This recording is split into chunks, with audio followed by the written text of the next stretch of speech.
What is it you need to know about implementation before starting your digital transformation? That's what we're going to cover in episode number 150 of Transformation Ground Control.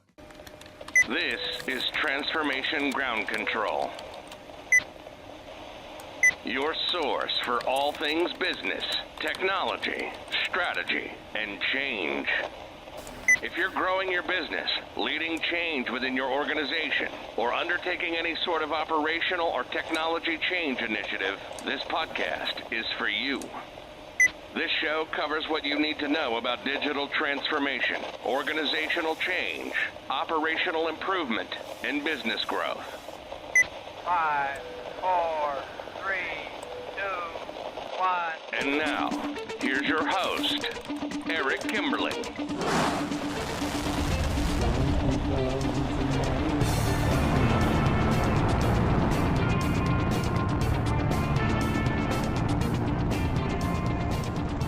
Hello, welcome to Transformation Ground Control, episode number 150. My name is Eric Kimberling. This is the weekly podcast that covers everything related to digital transformation, including the strategy, people, process, and technology sides of change. Again, my name is Eric Kimberling. I'm the CEO of Third Stage Consulting. We're an independent consulting firm that helps clients throughout the world reach their third stage of digital transformation success. This podcast has new episodes every Wednesday at transformationgroundcontrol.com. You can find new episodes as well as all the past episodes of this show. And this show is produced by Major Tom Productions and sponsored by Third Stage Consulting. So thank you for being here today. And joining me today, as always, is Kyler Cheatham. Kyler, welcome to the show. Thanks for having me. Excited to be here today. Absolutely. Thank you. And excited to have you here as well. Excited to have the audience here today and excited for the show we're going to cover and all the guests that we're going to have on here today. I've got an action-packed episode. It's really honing in and focusing on implementation, the software implementation side of digital transformation. That's what we're going to cover here today. And that's the focus of today's entire episode. We're going to start off with some general questions from the audience about implementations to begin. And then also in the opening segment, we'll get into a couple hot topics that are related to implementation. One being cloud vendor lock-in. We're going to talk about vendors locking in customers and what the consequences of that might be. We'll also talk about 9 steps to effective implementations. So be sure to stick around for that. That'll be in the opening segment here as we get going here. And then later in the show, we'll have our first guest, who is Verekar, who is the CEO of a company called Avero Advisors. He's going to be on the show with me to talk about implementation planning and what you need to do to get ready and to plan for any sort of software implementation you might be pursuing in 2024 and beyond. So that'll be a great segment. He's been on the show before. It'd be great to have him back. In fact, he'll be here live in the studio with me, which is unusual. Usually people join remotely, but he'll be here physically in the same studio with me. That'll be fun. And then later in the show, we're going to continue on this thread of software implementations by talking about implementation red flags. We'll play you a clip of a video that Kyler recently produced to talk about some of those red flags. We'll talk about, with Nate Stroeher from the Third Stage Consulting team, we'll be talking about early warning signs of trouble during an implementation. So again, back to this theme of how do we get ready for implementation? How do we plan for it? What are those warning signs we need to watch for? We'll have Nate Stroeher on the show to talk about that. And then we'll also talk about implementation readiness and how do we get ready for implementation? How do we know if we're ready? We'll have Benton from the Third Stage Consulting team later in the show to talk about that. So we're covering a lot of stuff here, a lot of guests here today. And if you're in the midst of an implementation, this is going to be super relevant to your knowledge base here. So before we jump into our guests and the other topics here today, Kyler, what are some of these hot topics, or actually the questions? What are the questions you have in store for us from the audience? Absolutely. Well, implementations can be incredibly complex. So before we jump into questions, I just want to provide one resource that I think is a really great holistic kind of playbook for this conversation. And that is our Lessons from 1,000 Implementations that you and our team put together. So I'm just going to pop that up on the screen here as far as a QR code. It's a great kind of holistic resource that's packed full of implementation readiness, implementation red flags, warning signs, great resource. So that is our pre-work, as we always like to provide that to kind of follow along to the conversation. But let's get into some of these really great questions. Implementation is so complex. So there's a lot of questions around how do you kind of unpack that. And there's one that I really want to start with here that I think is a really kind of good overall question. So this user says it's actually from your YouTube channel, we failed at a smaller implementation within our organization. And now it's really impossible to garner buy-in for a much larger, but much needed new system. How would you address this? Yeah, that's a great question. And a common challenge that organizations have when they have failed once at a project, you lose a lot of credibility organizationally and politically. And, from a change management perspective, it becomes even more difficult.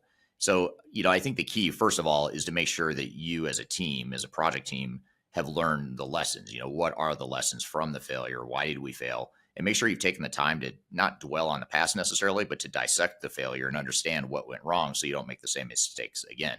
So that's the first and foremost the thing you've got to do. You don't want to just keep repeating the same pattern and expecting a different result, because something must have happened on that project that you need to remediate, or else you're just going to get the same results the next time around. So understanding that as a smaller project team and a leadership team organizationally is the first step. And then secondly, once you've done that, then it's that self-awareness in the transparency around that self-awareness is really important. So if you can come out as a leadership team and acknowledge that, hey, we did not do this well last time, we acknowledge that. So your team already knows it. There's no point in hiding from it. You might as well just come out and admit it to the team that, yeah, that didn't go well. And more importantly, here's what we didn't do well. These are the things, these are the mistakes we made. And here's what we're going to do different next time. And this is why we have confidence in this project going forward. And honestly, just stepping back objectively, organizations that have failed or struggled in a project, they are generally, in my opinion, more likely to succeed the next time around, because now they have some battle wounds. They have those scars. They know, what they should have done right the first time. So they have that benefit of hindsight now that a lot of teams don't have. I'd rather work with a team or a client that has failed or had a troubled project, because I know they're going to be more successful and they're more open to new ways of doing things rather than repeating the past. I'd rather work with that type of organization than one that's completely naive and has never been through one of these projects, or hasn't done it in 20 years and hasn't gone through any major changes, because that client is very high risk because they don't know what they're getting themselves into in many cases. Now, having said that, there are some exceptions to that comment that I just made, which is that sometimes organizations keep repeating the same patterns. They fail over and over again, and even we can't help them because they can't get out of their own way. So there are some clients like that or organizations like that. But for the most part, there's a lot of lessons to be taken from failures and troubled projects, and you just need to be transparent about it and use that as a way to pivot towards the new, better strategy that you come up with to address your implementation.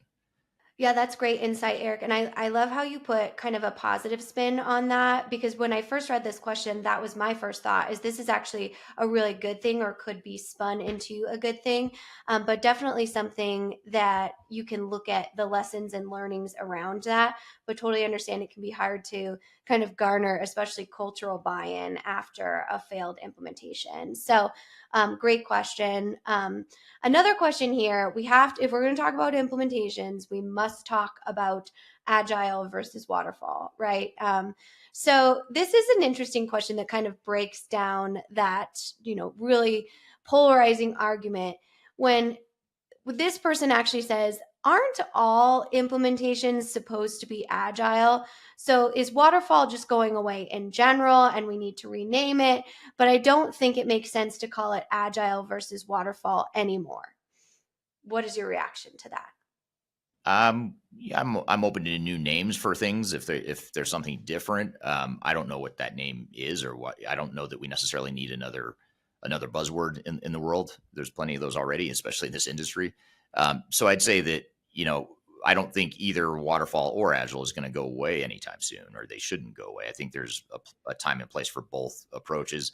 Most organizations we see and most software vendors and big system integrators that we work with are using some sort of hybrid for the most part. They've got sort of some waterfall stuff up front that's happening in the blueprint design phases of a project. And then they've got some agile type focus that ends up becoming more relevant later during the deployment when you actually go to deploy the software. So I think there's a time and place for both. I wouldn't necessarily say either one's going to go away. They shouldn't go away. I don't think waterfall should go away if that's what the person is suggesting, which they may be. I may be misinterpreting what the real question is, but I get the sense that the question is waterfall just going to go away, and why are we talking about it? Well, they're in a big transformation, especially if you're talking about an end-to-end technology solution like an ERP solution. You should have a waterfall component in the upfront pieces, because you need to define what those end-to-end processes are and have that future state vision and roadmap and business process design in mind before you start deploying technology, especially if you're a bigger organization that's trying to drive efficiencies and scalability and things of that nature. So I think they're both important, and the recipe you use as an organization, the mix of agile versus waterfall, is going to depend on what your strategy is and what it is you're trying to accomplish with your transformation. So it sounds like it depends. It does. It absolutely depends. But I'd say the one, call it absolute. I don't Yeah. want to call it an absolute, but I'd say the one thing that applies in most cases is that you're going to use some mix of both agile and waterfall. Absolutely. And that approach doesn't have to be one or the other. It's more prescriptive for your organization, your project, and what that really looks like. But I think the key to that question that we can pull out of there is it's important to understand that overall strategy and clarity before you engage in your implementation in order to effectively use resources and budget. So great question there. And I have to bring you one more question kind of outside the implementation area, but I promised last week's listeners that you would help them choose their term paper topic. So I have 2 topics for you to ask if you would write a term paper on either one. So thank you so much for kind of joining and asking Eric that question. And as promised, I will kind of deliver on that. So the 2 topics they were going between is a term paper on additive manufacturing and AI in production, and then green and reverse logistics in robotics. So those were the 2 they wanted you to vote on. Which would you write a term paper on? That's a great question. Me personally, I'd be more interested in the first one, the additive manufacturing and AI. I think that's a cool topic and be super interesting to hear about that or read about that. There is part of me though, and please, I hope no one is offended by this comment in the audience, but there's part of me that thinks, well, what does the professor want to see? What's going to resonate more with the professor? And in a lot of colleges and universities, professors love the sustainability, environmental stuff. So you could, if you wanted to play to that bias or whatever you want to call it, that might score you some goodwill with your professor. But I think the topic itself, I'd be much more interested in the first one myself. What do you think? What do you like best? Or which topic? Yeah, that was a perfect consultant answer. Like, what does the client want? Right. It's true. You can tell I've been doing this my whole life, my whole career. Yeah, right. Yeah, I think from a practical standpoint, I completely agree with you that additive manufacturing and AI in production. And I think, at least for me, the really green initiatives could be a subtopic in that term paper, because there is a lot of green initiatives when it comes to efficiencies in AI production using additive manufacturing. So, but thank you for that great question, and thank you for the engagement and wanting Eric to answer that so badly. So that's just kind of a look under the curtain of how we choose these questions. We try and make them as valuable for our audience. So if you do have questions, I highly recommend putting them in the chat here. Our team will grab them and then bring them to future episodes because there's lots of great questions there. Also, if you have your own answers, the goal here of this actual podcast is to create some diversity in the conversation. So we'd like you to share those as well. And then we actually pull those and pump those out on our social media too. Also. So I know we're going to get to a few other kind of hot topics in the industry, but if you do have questions after these questions, please just pop them in the comments. Yeah, absolutely. Love having the audience questions. They're a lot of fun to answer, and it's interesting to hear where people's minds are and what they're thinking about. So thank you for contributing to this podcast by dropping your questions either on this podcast episode and or in our other social media platforms. So we'll get to as many of those questions as we can. We're going to come back to some hot topics here in just a moment, though. In the meantime, we're going to cover a couple things. We're going to talk about cloud vendor lock-in as well as 9 steps to effective implementations. Later in the show, after we get through those hot topics, we're going to have Verekar on the show, who's going to be talking about implementation planning. He and I are going to have a discussion here in the studio about that. And then later in the show, we'll get to implementation red flags, early warning signs of trouble during implementation, as well as steps to implementation readiness. So we're going to continue this whole theme of implementation and software implementation strategies to help you in 2024 and beyond. But first, we're going to take a quick break. We'll be back with more Transformation Ground.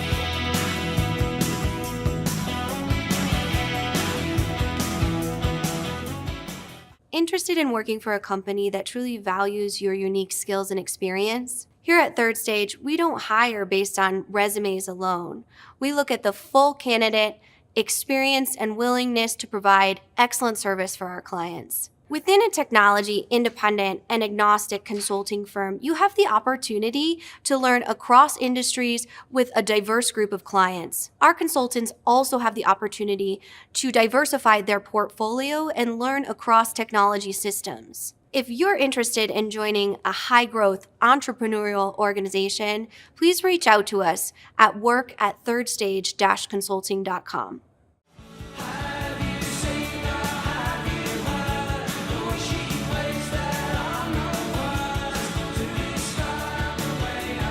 Hello, welcome back to Transformation Ground Control, episode number 150. This is the software implementation episode. Everything we cover here today is related to software implementations and how to make your software implementation more successful. And my name is Eric Kimberling, here with Kyler Cheatham. You can find new episodes of this show every Wednesday at transformationgroundcontrol.com. And at that same website, you can also subscribe to the podcast. You can view past episodes and sort of in an aggregated view, see everything you need to know or may have missed about this podcast at transformationgroundcontrol.com. And this podcast is produced by Major Tom Productions and sponsored by Third Stage Consulting. So thank you for being here today. So Kyler, you have a couple really good and interesting hot topics related to implementation. What have you got in store for us here? Well, there was an article going around in our industry network that was shared with me a dozen times from our audience. So I had to kind of address it. And it's from our friends over at Roomy Street. If you haven't seen Eric's live stream with their president, you can look it up wherever you get your podcast, or I'll drop it in the comments here so you can see it. But it basically is called Dear Oracle Cloud, I Need My Own Space. And it's kind of a lighthearted take on a love letter, a breakup letter, if you will, to Oracle Cloud.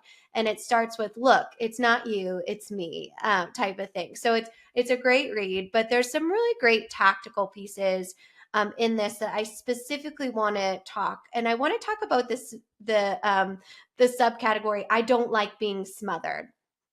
So Roomy Street recently did a survey, and 73% of respondents noted that they are looking at a SaaS infrastructure for vendors other than Oracle.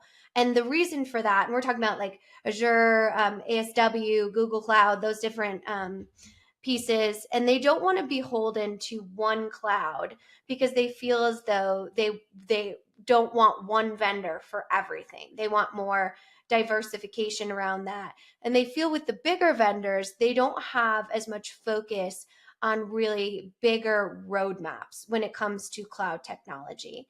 So I wanted to bring that to you and see what your thoughts are around, really going for more focus-based cloud vendors for your maintenance, your infrastructure, those types of different things, as opposed to one vendor for your entire tech stack within your cloud overall portfolio.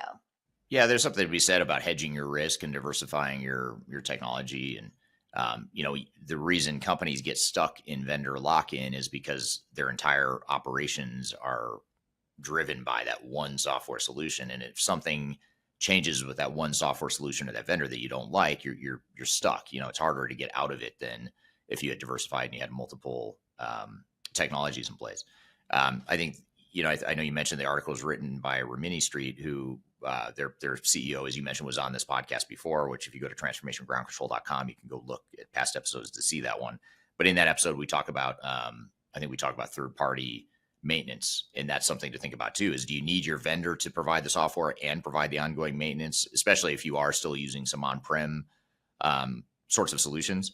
And you don't. You have other options. You don't have to do that all through your vendor. You can use third-party maintenance providers. But the problem is with that model is as they move to the cloud and as more and more solutions are in the cloud, organizations, I think, are going to get more stuck with this lock-in concept. And I think that's why we have yet to see the real fallout and the downside, the dark side of the cloud movement, is because we haven't yet run through the full cycle of organizations that implement a cloud solution and then 10 to 20 years later they outgrow the system or need to make a change. And we haven't gotten there yet because the cloud is still relatively new. We're still really in the first decade of most of these big incumbent software vendors moving to the cloud.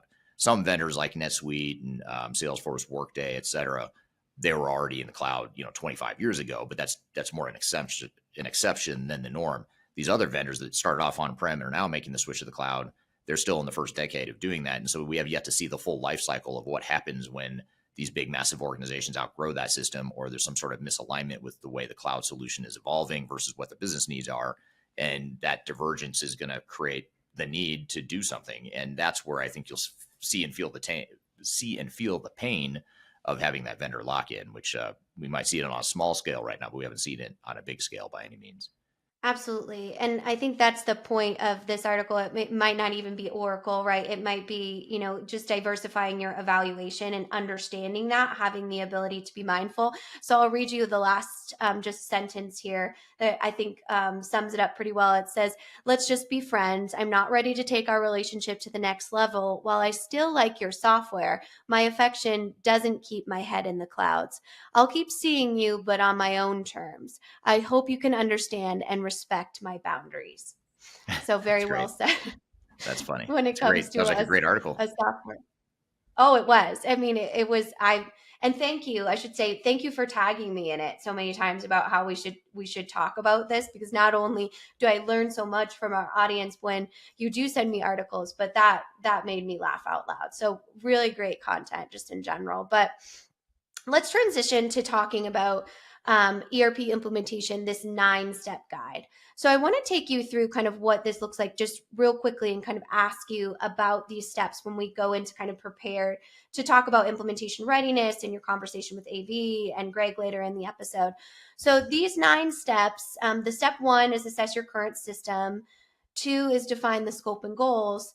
3 is actually choose an ERP system. And 4, configure your system. 5 is prepare and migrate data. 6 is test the system. 7 is train new employees on the new system. And 8 is implement the system fully. So that order specifically is kind of what I want to talk to you about. And if I were to guess, since we've worked together for so long, what you would say, I was thinking you would switch 1 and 2. Define scope and goals is 2. And 1 is assess current systems. So I just wanted to see if you would have any shifting in what that may look like as far as focusing on the technology as opposed to focusing on assessing the organization and defining the business goals as opposed to just the technical goals. Yeah, I don't know that I necessarily switch the order, but I would do what you said, which is sort of maybe expand what number 1 is. Because if you think about it, it's hard to define the scope and goals of the project if you haven't fully assessed what you have today and what you're trying to change. But I think in that step 1 that you mentioned, what did they call it again? They called it assess current systems. Is that what it was? Yes. So assess the current system. So on that one, then I'd say that if you look at the current systems, I would look beyond the current systems. I'd look at not just what the systems are today, but what the business processes are and what the organizational structure is. And perhaps more importantly, define what you think the future state processes should be and the future state organization, that future state operating model. And then once you've done all that, then it's easier to then define the scope, the goals, the overall detailed plan, going through the evaluation and some of these other steps that you mentioned throughout that list. Interesting. And the last question here, would you put training as number 7? So you prepare and migrate data, you test, and then you train, and then you implement? Is that how that step-by-step would work? Or is training too late in this 9-step process?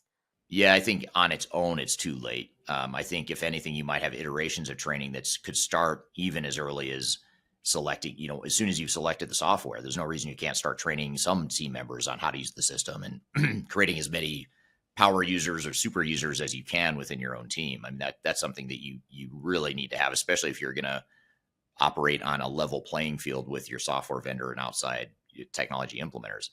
You have to have that sort of a minimum level of understanding of the software to be able to be on even footing with your partners that you're working with. What you don't want to have happen is this sort of learned helplessness of, we're not the experts, they are. So therefore, they have to do the work. You don't want to do that. You don't want to have that sort of learned helplessness. So I think the more you can train yourself early on, even before you get to the mass, kind of the final end user training at the end, I think you want to do a lot of that in parallel. And we have a guest joining us here, Yes, as you can see in the I background here. know. We got so, this is funny. We're not going to edit this, so Oh my God. we're letting this ride. We're going to let these guys do the No, podcast up absolutely there. not. I was just about to say Do not Eric cut has this. 2 unexpected guests. And if you're watching the audio version, I've got two construction workers waving at the camera right behind me because I'm in a different spot than I usually am. So they seem to be enjoying themselves. So as long as they don't do anything inappropriate or crass here, we'll let it ride. Yeah, yeah. Maybe they have some questions on implementation planning. So These guys look like they want to talk so ERP. They look like they want to talk they software. They're sure cleaning do. Windows, but they really want to talk They software. absolutely. They're talking about the process inefficiencies of cleaning windows on a cold December day. So Right. But with that, if you do, turning back to our audience outside of our window cleaning guests, if you do have any other steps or you would move any of these 9 steps, I would be curious to hear from you in the audience, just to kind of talk through what that looks like, the best, kind of system to ensure that your implementation is effective within the planning stages. And that's a great resource to kind of cross review with our 1,000 lessons from, or our lessons from thousands ERP or implementation planning guide. That's a great way to kind of workbook your actual steps for your implementation, because it truly does depend. And I know this conversation, our guests today are really going to help with cultivating your own personal strategy around effective implementation. Yeah, absolutely.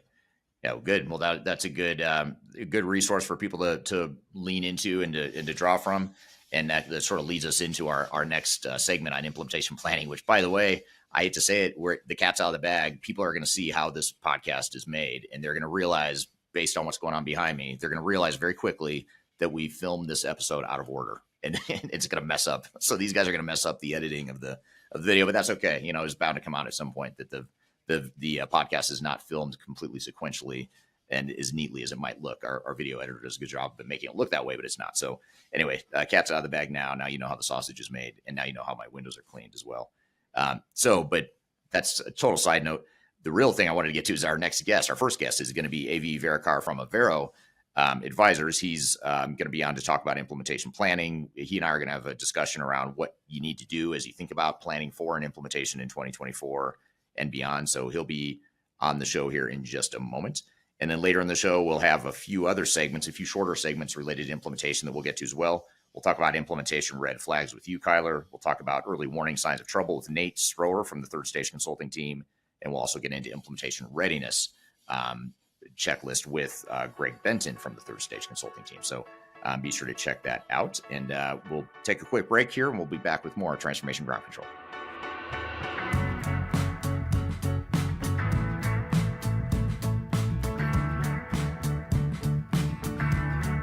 I'm excited to share our newly released 2024 Digital Enterprise Operations Report. This free download is available on the Third Stage website at thirdstage-consulting.com. This report is truly packed full of technology-independent and agnostic insights for your project to ensure that you're strategically optimized for success. Download your copy today with the QR code in front of me, or visit our website for more details.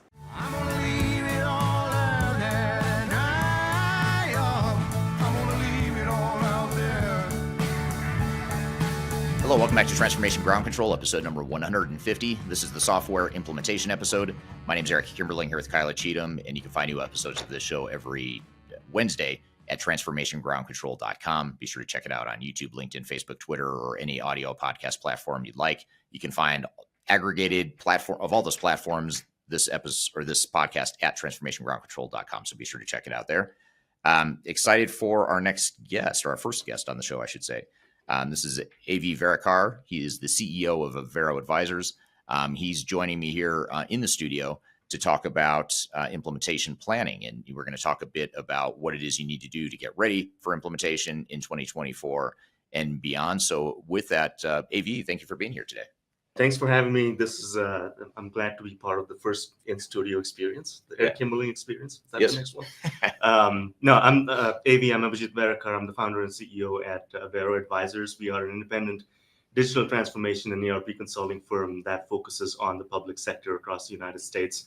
And we've been working with Eric for almost a year now. So excited to be here. Thank you. Yeah, we were just talking last night at dinner. We were talking about how it's been just exactly a year this month that we first met. So our teams met at the Inc. 5000 fastest growing companies conference or gala, and that's where our teams first met and how we've gotten to know each other. It feels like longer, but it's only been a year. It does, and congratulations, by the way, on 2 years in a row. Yeah. How many years in a row for you? 3. Yeah. You got to speed on that one, but that's it. That's the only thing you're going to beat us. No. Just kidding. So tell us about your background. So you founded Avero several years ago, but tell us about your career. What led you here? Yeah. So I'm an accountant and finance person. I've got 2 master's degrees in accounting. And as I finished my second master's degree, I realized I didn't want to be an accountant. So fell into consulting in like almost 20 years ago, joined a consulting firm in Cleveland, Ohio as an intern, and fell in love with it because I can meld my financial background and accounting expertise with technology and help solve client problems. So did that for about 15 years before I started Avero in 2016. Yeah, it's been a fun ride. I enjoy this profession. I know you do too. And that's one of the many reasons that we get along. Yeah, because we have common interest in consulting. We both kind of stumbled into it too. Yes. I never planned to be a consultant just like you. It just sort of happened, and then you try it, and then you learn to love it over time. Yeah. I don't think anyone plans to do it. Most consultants I've met, they stumble into it from some other background they've developed some deep expertise in an area of their life or curriculum, and they've done some work in the industry, and that expertise leads them to consulting. But our path was not like that. We stumbled into it, which I think is a good way of doing it too. Yeah, absolutely. Yeah. So I want to turn to the audience real quick just to acknowledge where everyone's joining from here today. Obviously, AV and I are here in Denver. When I say this is our studio, this is actually my office, and AV was kind enough to help me set up this little makeshift studio that could accommodate 2 people instead of, I usually sit right across the room here at my desk, and we had to kind of move everything over. So you're like kind of video production guy here today along with me. So thank you for helping. But joining a lot of people joining from all over the world here today. David from Germany on YouTube is here. Thank you, David. James from Hereford, UK. Jesus from Spain. We've got someone from Toronto, India, Dallas, Texas, Denver, Colorado, San Diego, California, London. So thank you, everyone, for joining wherever you are today. People all over the world. So great to have you all here today. And this is a topic that has global implications, right? It doesn't matter where in the world you are. This is stuff that is going to be relevant to you as you get ready for your transformations. I'd also love to hear in the chat, if you don't mind just dropping in the chat where you are right now in your ERP or digital transformation journey as you look to 2024. Are you getting ready to start one? Are you in the middle of one? Are you a consultant maybe that's trying to assist with one or more? So love to hear your perspectives from that. We have someone from Knoxville here too, by the way, which is where you're from. Go Vols. Yep. So I guess just to start, before we dive into the implementation planning process and sort of what it takes to get ready for an ERP implementation, let's talk about first maybe some just general trends. What are the big trends that you and your clients are seeing in the space that we should be aware of if we're planning for an ERP implementation in 24? Yeah, so we work with government. So our clientele tends to be slightly behind, and sometimes by design compared to private sector. So what I'm seeing, or we're seeing, is a fast adoption of cloud technologies and SaaS, which you probably saw 2 years ago. Right. But it's accelerating. The offerings that are coming to our clients are more varied now. Clients, companies like Workday and Oracle and NetSuite are really interested in the public sector market, the mid-level market. Prior to this, they were really only going after the large clients. So that's one thing. The adoption of AI, there's a lot of curiosity, but no real products. Right? I think 24 will show us some real products, some real enhancements in existing technologies with AI. And I'm really excited about natural language reporting so that, accountants like me can just go ask questions to their ERP system without having to run down to IT to have a custom report made. I think that's what's going to come in to play next year. I don't think it's too far out. Everything that Microsoft is doing with Copilot, that we are seeing, not yet able to play with it, right? If you have some expertise in Azure and you can go behind the scenes and play with the OpenAI APIs. But I think the consumers will start seeing all of that as products next year. Yeah. What do you think? Yeah, same thing. And I have a follow-up question. I'll come back and add some additional thoughts here. But you said something that's really interesting. You said the government's a little bit further behind, and so they're doing things that maybe private sector was doing a couple of years ago. And I think even in the private sector, you have a lot of companies that are at different degrees of digital maturity. Some are more mature than others. For those organizations that might be listening here today that are further behind, let's say, and they get enamored by all these new features and bells and whistles of enterprise technology like AI or whatever it is, how do you help clients sort of incrementally get there without jumping too far, making too big of a leap too soon? Our approach is getting them to do a strategic plan, be it technology, all technology or just ERP systems. No matter what you do, you need a plan, right? Because these projects are once in a lifetime. If done right, you won't have to do this again, right? If you don't do it right, you're going to do another ERP implementation, and these aren't fun projects to go through. So first of all, you need to have a plan. What does this mean to your organization? How are business processes going to change? How are people going to change? How are you're going to manage the change in business processes and people's roles? That needs to be defined first. Then you need to look at your business processes, things that you've been doing for the last 30 years on pen and paper, even Excel. That's going to change and get automated. You need to map all of this out on paper, on Visio, on BlueWorks Live, what have you, before you go and select a product, right? Because that's going to dictate or educate you on what product's going to fit your needs the best. Yeah. So visioning, to-be process mapping, requirements definition, all of the things that are considered to be time-consuming and boring are actually the most important things to do.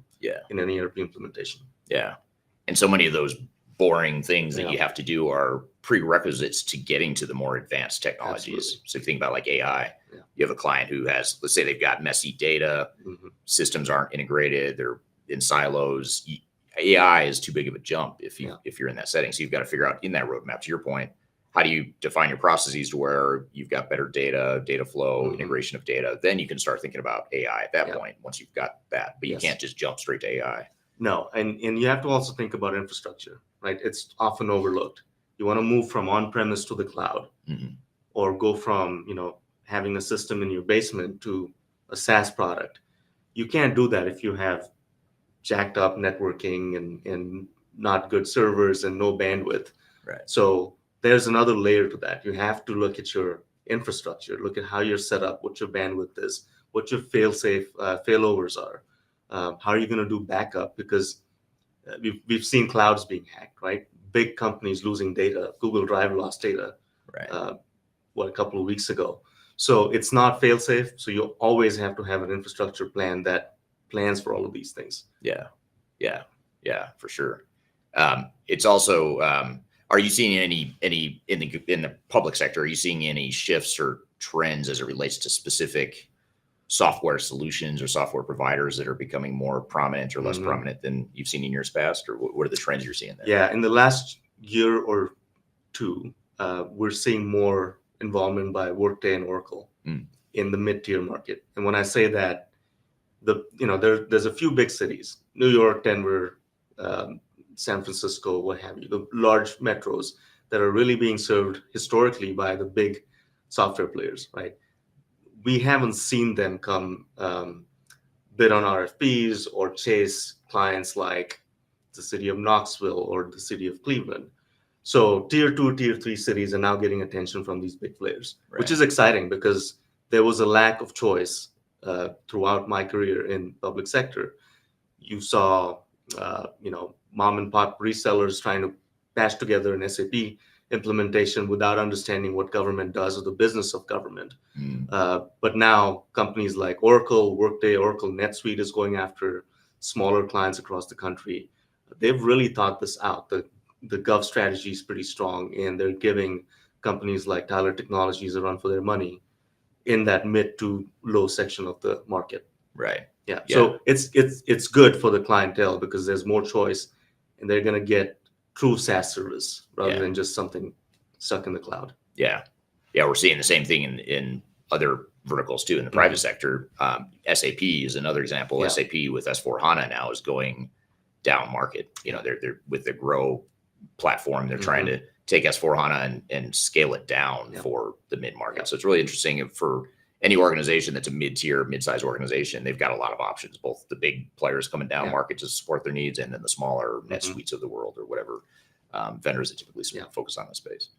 Okay, I'm here with AV Verekar from Avero Advisors. We're talking about implementation planning in 2024 and beyond. We've got a lot more to cover in the conversation, but we're going to take a quick break. We'll be back with more Transformation Ground Control.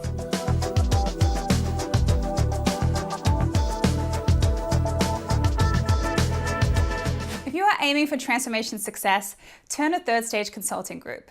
Third Stage's independent and technology-agnostic consulting team helps clients define their digital strategies, define their roadmaps, and manage their transformations. With offices in the US, Europe, and Australia, our team helps the world's most forward-thinking organizations through their transformation pitfalls and risks. If you are embarking on a digital transformation or business change initiative, contact Third Stage Consulting to see how we can help you reach the third stage of transformation success. Learn more about us and download independent reports, videos, and other best practices at thirdstage-consulting.com. But we're never gonna survive unless we get a little crazy. Hello, welcome back to Transformation Ground Control, episode number 150. My name is Eric Kimberling, here with Kyla Cheatham. You can find new episodes of this show every Wednesday at transformationgroundcontrol.com, so be sure to check it out there. I'm here with AV Verekar talking about implementation planning and what you need to do to get ready for implementation in 2024 and beyond. So let's jump back into the conversation. There are just a couple comments here on where people are in their journey here. James on LinkedIn says that he's a consultant project manager halfway through the build phase with go live scheduled mid-2024 on Microsoft D365. So thank you. That's very specific point in his journey. Yes, and D365 also is seeing a resurgence, right?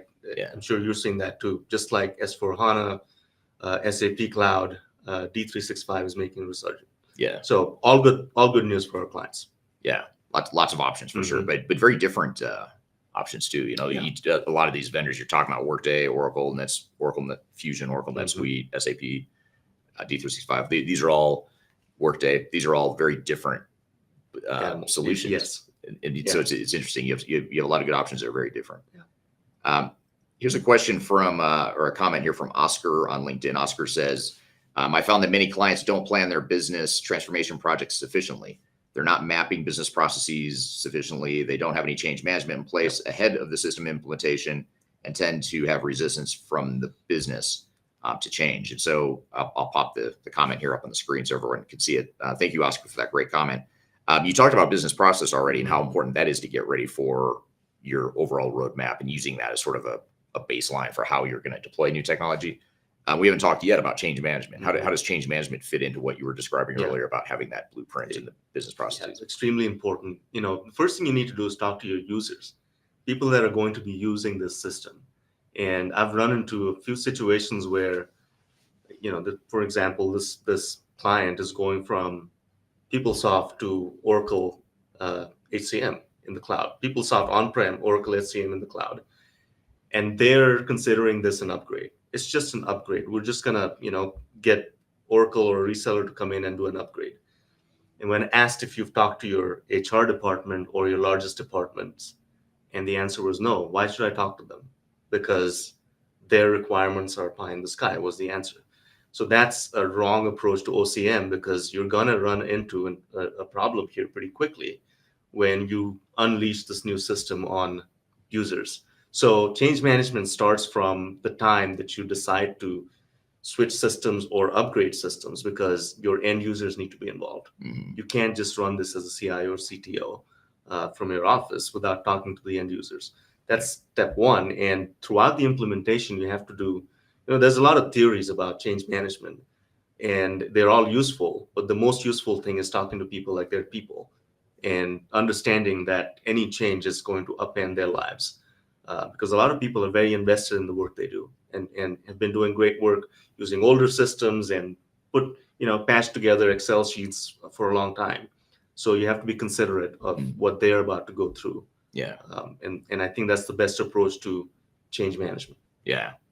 What about, do you ever have clients or executives, especially at Yeah. your clients, where they say, that sounds great. Yeah, we need to do change management, but we're not too worried about it because our people are really excited for the change. The old systems suck.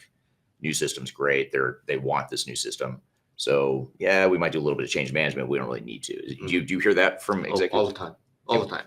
How do you counter that, or what do you say to that? What I just said, right? It's like if you're a child, you ate all the fun stuff on the plate first. You have to go back and eat your vegetables. You can't leave the table. Yeah. It's a must thing to do, right? Because if you don't do change management right, if you don't care for the people that are going through the change, and I'm being very soft about this, right? There's theories on how to do it, and communications and newsletters and videos like this, and we've done all of that. But if your executives don't put a lot of value into effective and accurate change management, you're going to be in trouble, because you can do everything right, but if you don't have adoption from the users, the system's not going to work for you. Mm-hmm. Yeah. What's been your experience with that? Same thing. I mean, it starts at the beginning, like you said, like from the moment you embark on an evaluation, really. I mean, even when you're evaluating potential systems, you need to involve people at that point, and that gets them excited. And usually what we find is that you have this sort of a curve where during the selection process, people get more and more excited because now you see the opportunity. You see, oh, this great new technology is so much better than what we're using now, or mainframe's going to go away, or green screens, or whatever, our old system's going to go away. Now we've got this great new fun system we can use. And then at the time you select the software, usually that's sort of the peak. That's the peak excitement. And then it starts to drop off. And sometimes it just drops off a cliff because people start to freak out when they realize that this is a lot harder work there is. Yeah. And now you're going to change my job. Now you're going to change everything I do that I've been doing for the 20 years the same way. Now you're going to change that and tell me I've got to use a new technology, new processes, and it just turns into a threat. And so you've got to turn it. You're never going to stop those peaks and valleys, but you can minimize the drop. To where people get. And a great way of doing that is, again, doing it upfront, right? As you do business process redesign, as you do requirements, you're getting people to think about how processes, their lives are going to change, their work's going to change. And our process is doing that without talking about what system they're going to get. Right. Because it really gets people that have been using a green screen or an AS400 for 30 years to think about how life could be different. If they didn't have to maintain these spreadsheets that keep breaking because they're interlinked and it's on some server that was destroyed in some fire. You've heard those stories too, right? So as you're doing process redesign, as you're doing requirements definition, that's a great time to start talking about change. And those are great tools that become part of your change management routine. Yeah. And one thing we advise clients on too, if you're getting ready for a transformation in 24 ERP implementation, is part of your plan needs to include the change management. I think a lot of times companies say, well, let's figure out the technological roadmap first. And then as we get into it, we'll figure out the change management stuff later. And the problem is change management is oftentimes on the critical path. Like you've got to get through that stuff, and you have to know how long will the change really take, or else it doesn't matter how fast the technology moves if your people aren't moving. So you've got to have that plan as part of your overall strategy and implementation plan. And there's different flavors to that, right? Change management doesn't always mean a 2-year-long implementation and change plan. You can have a change management. You should have a change management plan for smaller upgrades. Even if you're replacing, keyboards or desktop screens, that's change. And you need to do that in a way that doesn't disrupt people's day-to-day work. So we see that a lot, because we do a lot of infrastructure work. So some vendor will say, we're going to upgrade your servers tonight. Or the IT department says, we're going to upgrade backups tomorrow, something like that. And they don't give the end users the chance to say, no, we have a critical thing going on. Or to prepare for it, or have a change window. So change management is critical in all aspects. Yeah, absolutely. Totally agree with you on that. Here's a question do you ever see that movie Elf? Yes. The Christmas movie, since we're in Christmas holiday here. That scene where they announced that Santa's coming to the store, and Will Ferrell, Elf, freaks out, says, I know him. Well, this is someone that I know. It's Megan from Knoxville, Tennessee, who's part of your team. So I was just thinking, I know her. just like Elf. But Megan says, how should local governments, and I'll expand this question a little bit if you don't mind, Megan, but how should organizations in general approach a cost-benefit analysis when considering an investment in a new ERP system? She's asking specifically for government, but Yeah, I think it applies to both. I think public sector. the answer differs, right? It's hard to nail down a financial ROI for governments. You can make assumptions and come up with some numbers. Are they real? More often than not, it's the efficiencies you're saving on that's not necessarily tied to money. That you're becoming more efficient, you can do more with less, you can do things faster and better, be more transparent to the public. Those are the kind of metrics we need to track. In the private sector, though, it's real dollars and cents that you can see being saved, or efficiencies that lead to more profits. So talk about that a little bit. Yeah. I mean, you have to quantify where you think the value is going to come from, and really, I think the key is to not be too pie in the sky. Like a lot of times you see organizations will say, what if we reduce our inventory by 25% or reduce our procurement cost by 50%, whatever it is. And those numbers, okay, they could be real, but they might also be complete guesses. So I think the key is to determine exactly how and where you're going to get those savings. And what that does by digging down and not just saying we're going to save 25% on inventory savings or cutting our inventory costs by 25%. It's more where, like, which is there a certain warehouse or in the public sector procurement, where are we going to save that money? Where's the low hanging fruit? And what do we really think that this technology could do for us? And then you start to look at, well, which modules do you need from the technology? And, how much does that cost relative to what you're going to save?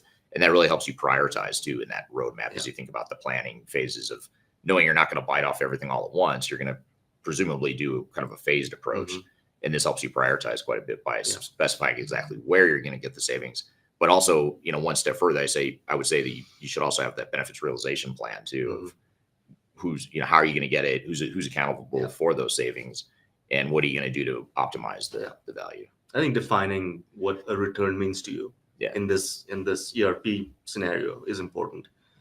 Again, goes back to start from the beginning. What does success look like, and how are you going to measure it?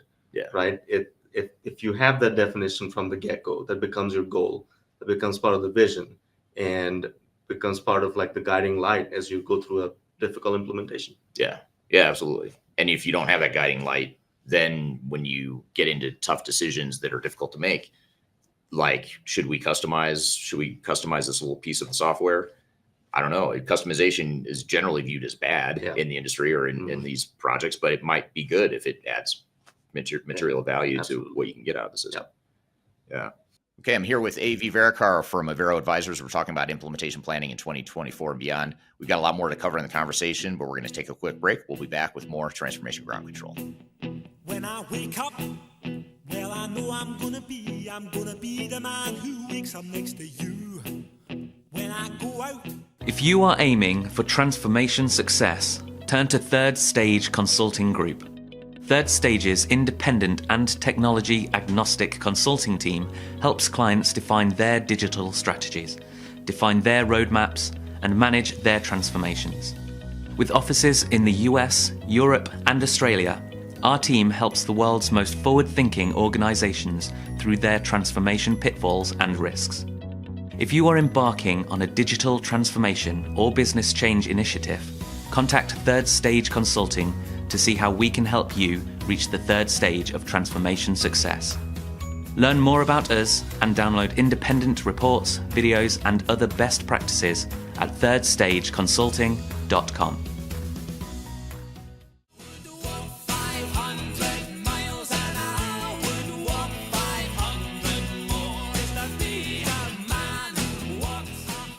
Hello, welcome back to Transformation Ground Control, episode number 150. My name is Eric Kimberling, here with Kyla Cheatham. You can find new episodes of this show every Wednesday at transformationgroundcontrol.com, so be sure to check it out there. I'm here with A.V. Verekar talking about implementation planning and what you need to do to get ready for implementation in 2024 and beyond. So let's jump back into the conversation. See, the only problem with the in-studio approach here that I'm finding is I'm so used to looking at the camera and all the questions are right here, so I don't have to like look back and forth. So now I'm a little behind. So if that's fine. I'll look at the camera while you look at questions. Just awkwardly stare in silence at the camera while I figure this out. Here's an interesting point or a comment from LinkedIn, and it's I'll just read you the comment. Part of the challenge is the arrogance of IT for entering a solution phase while not understanding end user experience. They are stuck in ivory towers of technology. What do you think of that? Do you agree with that? All day. Look, I love my CIO, CTO friends, and I've and I say this to them too, like, pay attention to the end user. Mhm. And yes, it sometimes becomes an ivory tower situation where they're looking down and saying, "What do you know about technology? Let me just do this upgrade, and your life's going to be better," without understanding, what they're going to bring on to the end user group. And it's not just the end users. Your director levels, your executives that rely on a system to get data to make decisions. It's going to be upside down if you're not dealing with them and their requirements in the first place. Right. So we constantly talk about it to our friends in IT about how to do this. And the good ones take that advice, and they're the best suited to take this advice and this approach and do it right, because they understand technology. The flip side is your business users don't necessarily understand what goes into an implementation, why a certain system might be better for you. And then you have the opposite problem of not understanding technology enough, but wanting pie in the sky things. Yeah. Like, we want AI enabled systems, but your infrastructure is terrible. You Right. can't get there without spending a lot of money and time on infrastructure. Right. Yeah. So it's like you have to do both. You Yeah. have to have that vision of how the infrastructure could support it, but you have to tie it back to the business value and what that end state back The to your outcome. Yeah. Yeah. Just define the outcomes before you go through this. Yeah. Yeah. And back to your point about business processes, you were talking about earlier, like laying out what your future state vision for your operations and your Yeah. processes are. That should enable or lead to what the technology solutions are, rather than starting with technology, then figuring out the business Yes. processes, which is backwards. Which is, it's interesting. We had a question from a client yesterday, or a prospect rather. They went through a business process redesign with a vendor.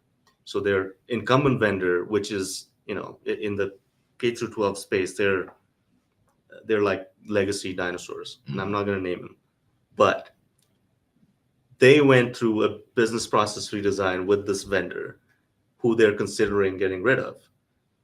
And they want us to use this PPR to take this project further. So our response was, their question was, can we use this PPR to save some money on your services? We're like, yeah, but it's not going to be useful because it was made, or you went through this from the lens of this vendor that you don't like.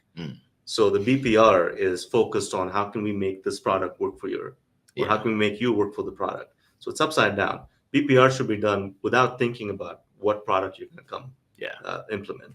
Yeah. It should be the first thing you do in really understanding what your business practices are today and how they'll change, how they should change with modern automation.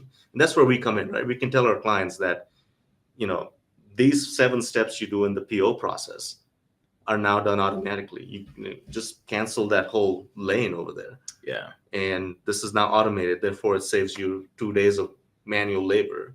Yeah. And that's the future state. A lot of times clients don't know what's out there because this is the only thing they know. Yeah. So it's our job to educate, map, and then make sure that they're getting what they are envisioning or asking for from the vendors. Yeah. Yeah, I totally agree. And it's I'll come back to a question for you to follow up. But when you define those business processes objectively and agnostically, which is what you're talking about, it really does focus on business. It's not focused on the technology. And a lot of times people, or especially vendors, will say, no, that's backwards, AB. You shouldn't do your business processes agnostically. You should do it based on the technology, because that's what they want. That's best for them. Yeah. But that's not the right answer, because you need it to drive your business, and then you figure out how the technology is going to fit within it. And if there's a discrepancy, which there'll be some discrepancy of what you want your future state process to be versus what the technology can do, then sure, now you've got to reconcile. But at least now you can target, you can focus on that decision. Like, this piece is a discrepancy. What are we going to do? We're going to change it. Are we okay changing our business process, or are we okay customizing and making it fit our desired future state? So, and the last thing you want to, last thing I'll say about that too, is the last thing you want is for a vendor to be coming to you and saying, well, yeah, AV, just because you have a discrepancy here between those business processes you just laid out and the way our technology works, that's not our problem. It's your problem. You don't want to change. Yeah. And then there's so many times where we're working with vendors and you say, yeah, we don't want to change to something lesser, like a watered down version of the way we want things to work. That's if that's resistance to change, then sure, so be it. Yeah. So there's just different flavors of business process redesign, right? There's 2 schools of thought, and this is one of my passion areas, right? Process redesign. There's 2 schools of thought. One is your systems and processes are so broken that you don't even want to deal with current processes. You blow everything up, bring in a new system, and let's just redesign the whole thing. The second school of thought is it's 60% broken. Let's see if we can fix it. Are we not using the system right? Are our business processes so screwed up that the system can't do it? So let's look at it from that perspective. So anytime we go into a client, that's the question I ask. Where do you see yourself, right? Do you want to blow everything up, burn the world down, right, and start anew? Or is there something salvageable in this?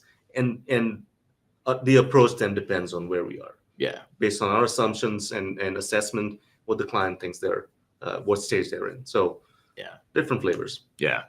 So I have to ask, was this K through 12 customer, you said they were considering or looking at the incumbent that's outdated. Is it Infor Lawson? No. Okay. I was sure you were talking about Infor Lawson. And you probably wouldn't have told me even if I was right? We can't name. Okay. Yeah, we can't bash vendors on the show. I would never say anything negative about a vendor or a big system integrator. No, me neither. Just kidding. Here's a good question from Dan Aldridge on YouTube. Thank you for being here, Dan. Dan's a regular Dr. Dan. Dr. Dan, ERP doctor. That's his name. He came to our Stratosphere conference, so you and I have met him in person. Thanks for being here, Dan. Do you think that the missing functionality in S4HANA and struggles with ECC to S4HANA upgrades will cause SAP customers to leave for other ERP systems? This is a great question. It is a great question. I don't know. I mean, if it impacts business processes, right? We've had clients that have left SAP. They were in process of moving from legacy SAP to S4HANA and decided not to. Like the CFO put his foot down and said, no way, I'm sticking with this product. Let's go out to RFP. And we've been helping them pick, a different product. So I don't know in detail what that means. Yeah. So maybe you do. Yeah, it's, I think the date they've set is 2027 that you have to be off of VCC and not S4HANA, or they're going to stop supporting ECC. I think it's 2027. It might be 2030. If someone from the SAP world can correct me or needs to correct me, please do. Regardless of what the date is, honestly, it doesn't really matter. The fact of the matter is the same, which is they're forcing customers to make a switch, maybe or maybe not prematurely from what they should be doing. So I think at best, what it's doing is it's creating I think it's a PR nightmare for SAP. I think it's a disaster. But the good news for SAP is they're not the only ones doing it. It doesn't make it okay, but Microsoft's doing the same thing. Oracle's doing the same thing. They're all doing it. All the vendors are basically saying, we're done with the on-prem model. These legacy systems are going away, which they have to at some point. But what it's doing is it's compressing the time frame for all these companies and organizations through the world to switch over to S4HANA or whatever the system is. So it's almost like you have to pick your poison.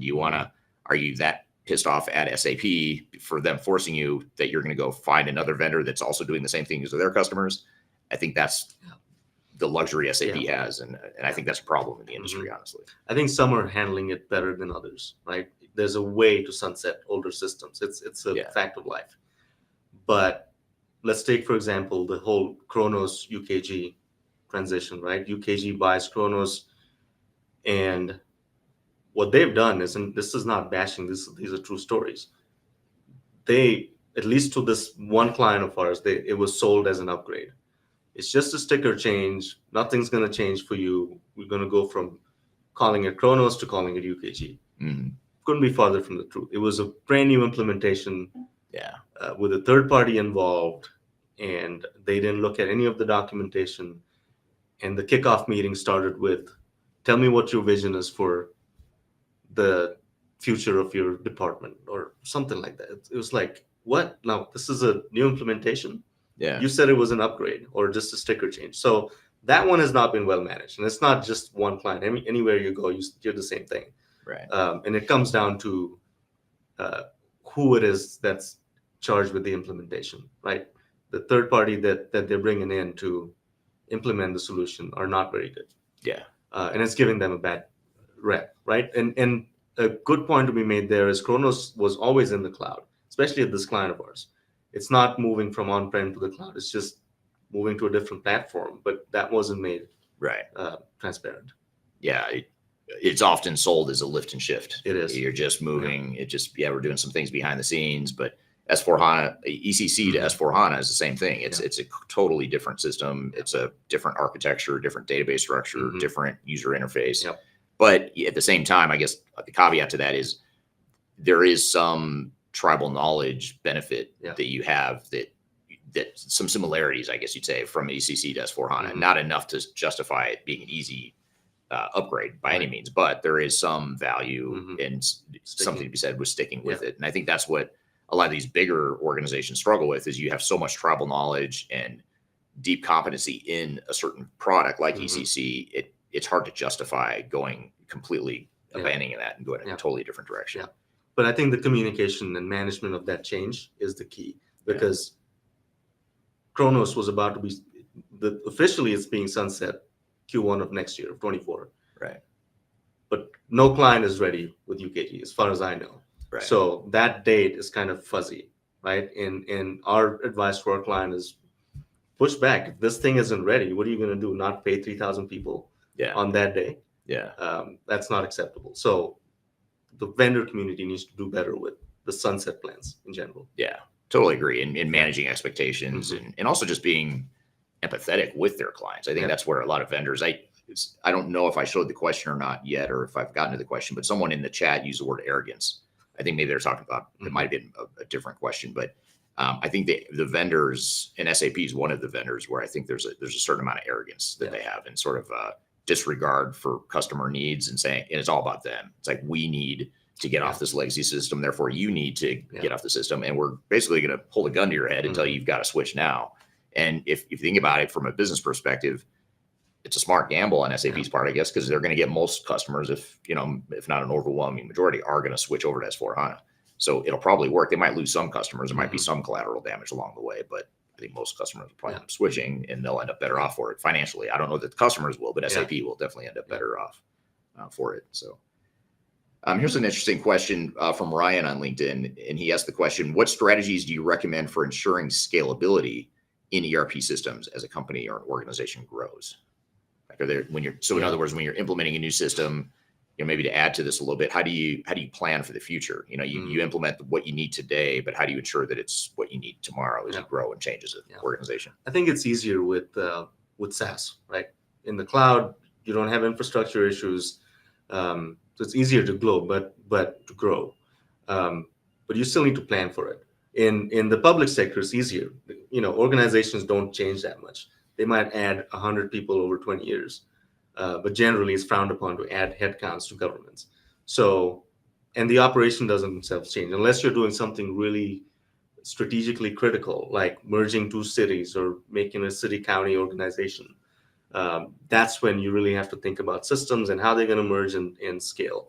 But again, it comes down to requirements definition, going back to the vision. What do you see your business doing in the next 10 years? And is the system going to scale? And by scale, do you mean the number of users, or do you mean the number of modules and the amount of transactions it can process? I think, again, with SaaS, if you negotiate well, you're not tying yourself into per transaction fees in some cases. You can easily scale. What do you think? Yeah, I agree. You're taking IT maintenance and IT infrastructure out of the equation. And a lot of times that's a bottleneck to growth and scalability, is that I've got to change my entire infrastructure, or I've got to change my system to get it to scale as we grow. Whereas now with the cloud and SaaS model, the vendors are doing that on an ongoing basis. Now it does create other disruptions. Now all of a sudden you might be changing too much, because the system's changing whether you want it to or not. And the upgrades are happening behind the scenes whether you like it or not.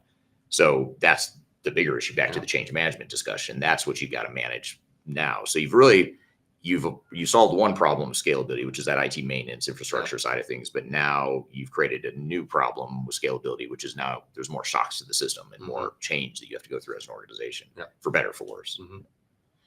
Yeah, good question though. Thank you for that question, Ryan. Just a comment from Kyler on LinkedIn, and another elf moment. I know her. I know her. She's part of the third stage team. Kyler says the power of messaging and perception is real. It's a very good comment. Back to the change management thread there. Okay, I'm here with AV Verekar from Avero Advisors. We're talking about implementation planning in 2024 and beyond. We've got a lot more to cover in the conversation, but we're going to take a quick break. We'll be back with more Transformation Ground Control. Could you whisper in my ear the things you want to feel? I'll give you anything. Interested in working for a company that truly values your unique skills and experience? Here at Third Stage, we don't hire based on resumes alone. We look at the full candidate, experience, and willingness to provide excellent service for our clients. Within a technology independent and agnostic consulting firm, you have the opportunity to learn across industries with a diverse group of clients. Our consultants also have the opportunity to diversify their portfolio and learn across technology systems. If you're interested in joining a high-growth entrepreneurial organization, please reach out to us at work@thirdstage-consulting.com.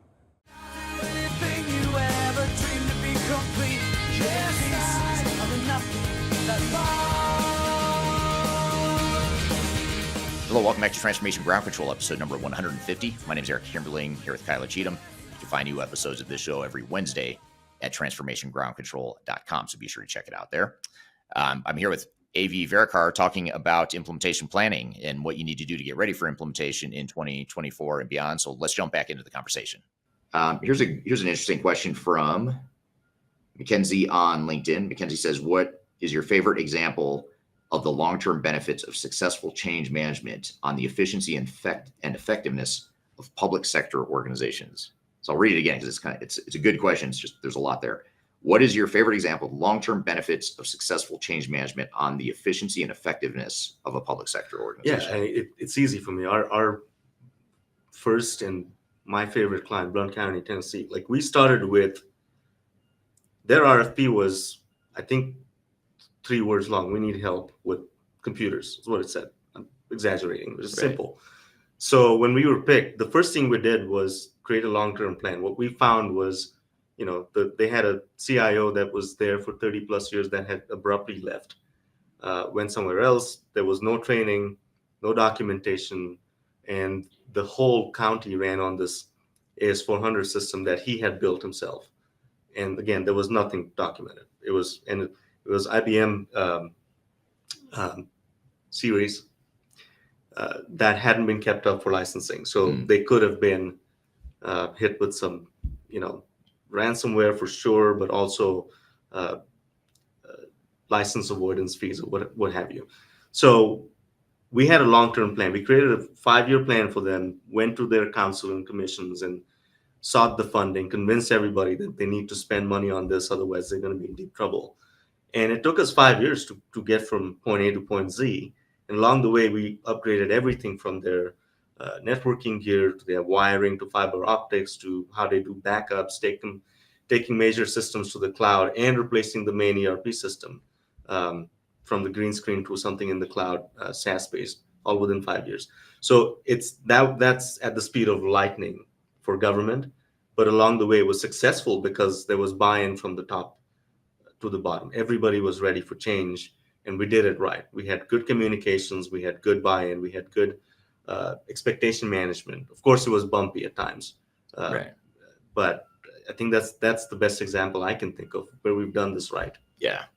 Well, and I think the question's a good one because, and the example's a great one too, because what McKinsey is alluding to, without saying it directly necessarily, is that change management can and should add real business value. Like it's not, I know we've talked about it in the context of how do you get people to come along and how do you mitigate the impact of change and all that stuff.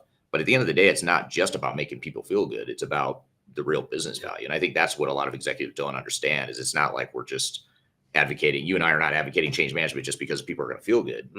That will be a secondary unintended consequence of it or result of it. But the real reason you do change management, if you're doing it right, is to get business value. And so I love this question because you are focused on, we at the end of the day, that's what we want. We want efficiency and effectiveness, like she says. Well, and we say this a lot. I know I've heard you say this.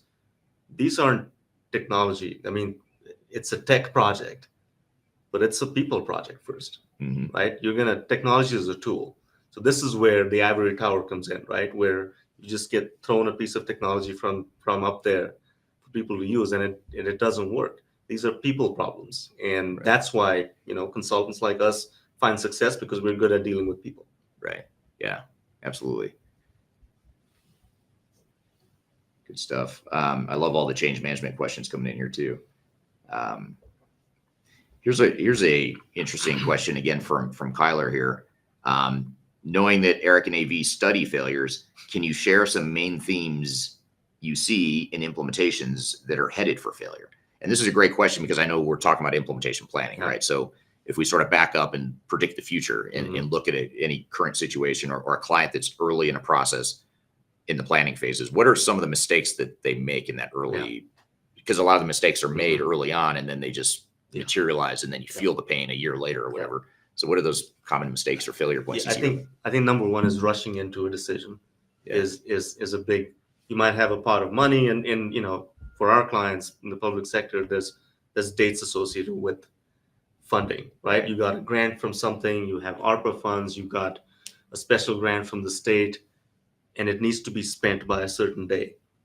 Otherwise, you're going to lose the money. And we're talking about millions of dollars, right? So that kind of adds a certain artificial deadline to a decision. So we recently saved a client from making a bad decision to the tune of $1.4 million. They were going to go buy an RMS, records management system, for the police department because they had the funding. And guess what? The software vendor that was lobbying for funding was first in line to say, okay, buy this date, otherwise you're going to lose funding. So it all smelled bad. So we were brought in to look at the contracts and the requirements and what exactly they're buying, and it was not in the client's favor. Right. They wanted 80% of the money up front, and again, in the guise of, you're going to lose the funding, you better pay us. So we had to really go dig through the contracts and what was being offered and what the client really needs. And when you ask questions about, have you thought about process changes and have you thought about integrations, have you talked to user groups, the answers were no. But there was a push to get this thing bought. So that was going to be a huge mistake if we hadn't stepped in. So rushing through purchase decisions and not talking to end user groups is huge.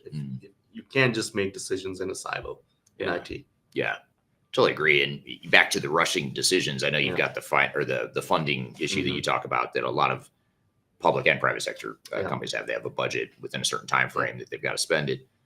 The other thing that you get is sort of that undue pressure from software vendors that say, why wait until February to buy the software when I can give you, it's December right now.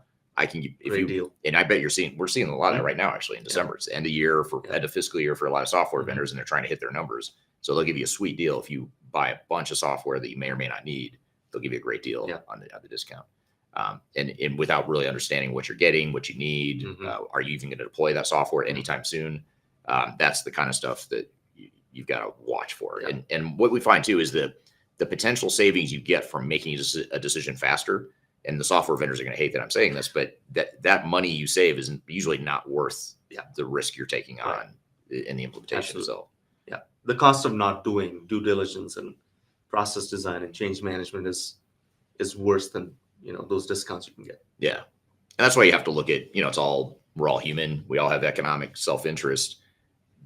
A sales rep is trying to make their number and they're trying to make their commission. So if I can convince you to buy now, even if that's not your best interest, it's in my best interest, but may not be in yours.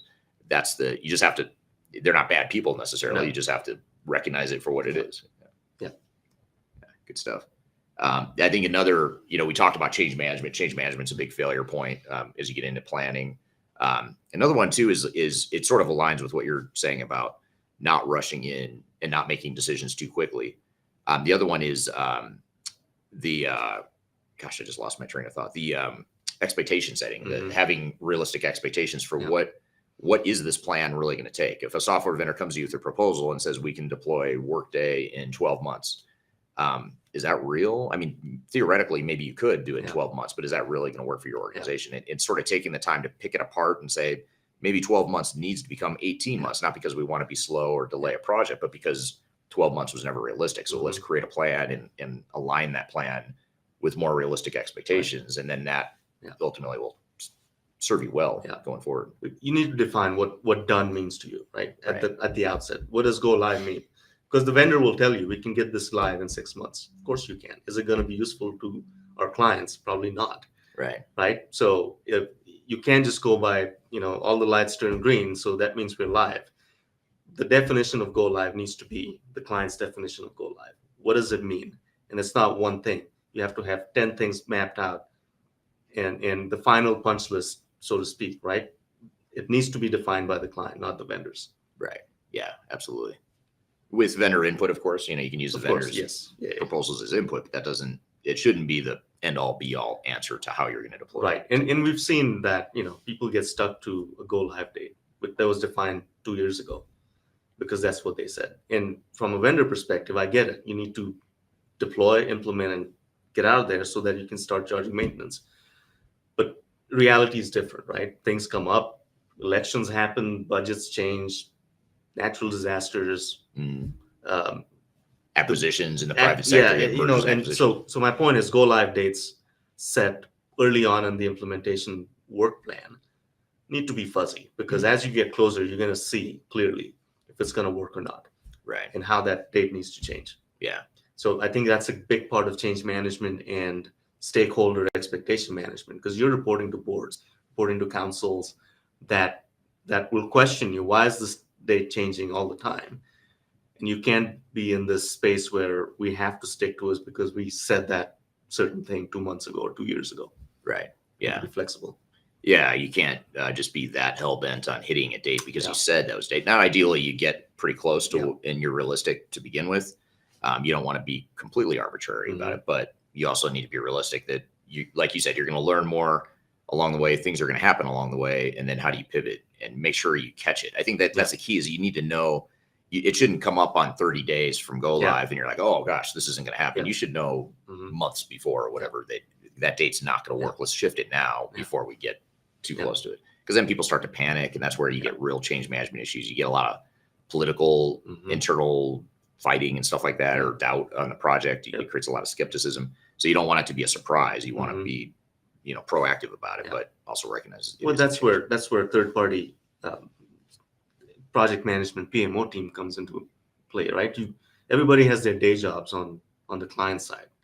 This is another day job on top of your day job, right? So let the experts do it. Bring in the experts, set up a PMO, do this in a systematic manner so there are no surprises. Right. Yeah, absolutely. Okay, I'm here with AV Verekar from Avero Advisors. We're talking about implementation planning in 2024 and beyond. We've got a lot more to cover in the conversation, but we're going to take a quick break. We'll be back with more Transformation Ground Control.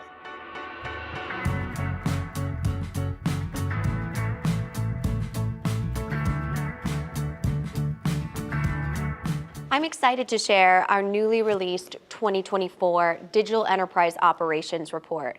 This free download is available on the Third Stage website at thirdstage-consulting.com. This report is truly packed full of technology-independent and agnostic insights for your project to ensure that you're strategically optimized for success. Download your copy today with the QR code in front of me, or visit our website for more details.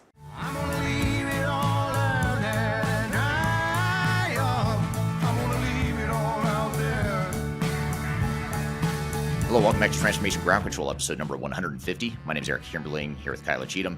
You can find new episodes of this show every Wednesday at transformationgroundcontrol.com, so be sure to check it out there. I'm here with AV Verekar talking about implementation planning and what you need to do to get ready for implementation in 2024 and beyond. So let's jump back into the conversation.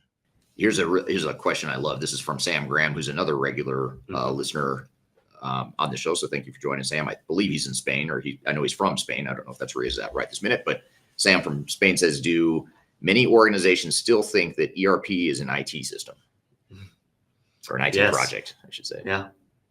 And I think that's a fallacy, right? But just because it has the word technology in it somewhere or software in it somewhere doesn't mean it's an IT project. Right. These are business projects. These are people projects. And a lot of the CIO community is starting to see this too, because you can't expect a CIO, as smart as they are, to understand how every department works or how every function works, especially in governments. You talk about public housing agencies, such a specialized sort of organization that, there's maybe 5,000 of them around the country, and each one of them is unique. Like, really, they do things different way. They deal with the HUD at the federal level, and a lot of nuance goes into managing these organizations. So if you tell a CIO to come replace their legacy ERP system and make sure that, my 5058 reports are getting done right, these people have no idea, and rightfully so, right? So that's when you have to bring in a third party to assist with that. And going back to the question, just because again it says software doesn't mean it's an IT project. Yeah, totally agree. You should be viewing it as a business initiative that is enabled by technology and IT. Yeah. Here's a comment from William on YouTube. You might appreciate this, AV. William says, AV looks like he's about to dispense some vigilante justice. Exciting times. So I'm not sure what you said or did to. I don't know. I apologize for whatever I said.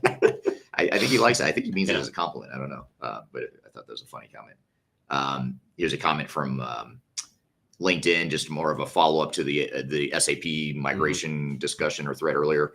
S/4HANA is quite different from ECC. Changes are night and day. And I totally agree.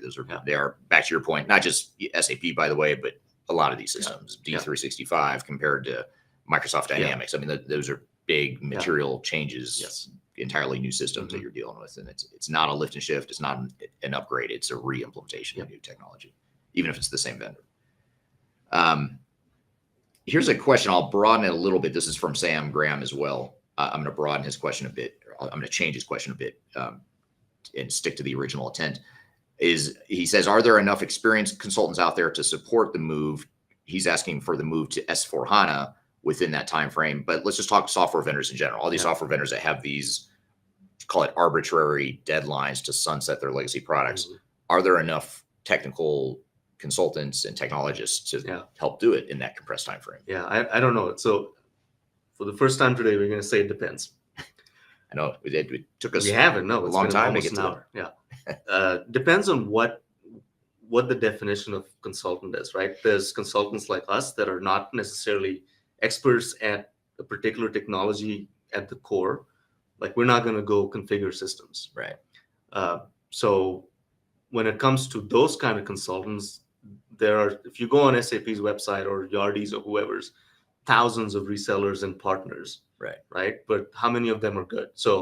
Or how many of them have the resources today to come help you with this? So it remains to be seen. I'm not sure with the numbers, especially on SAP, how many are out there. If you go to the suburbs of DC, if you throw a stone, you're probably going to hit an SAP consultant. Right. But I don't know in general the numbers. What do you think? I don't know either. My hypothesis is that, and we're feeling it qualitatively in several of the software ecosystems, that there's a strain on resources. In general, just back up even more, look at the whole macro global economy, the workforce. A lot of companies are struggling with labor shortages and just getting the right talent, the caliber of talent that they need.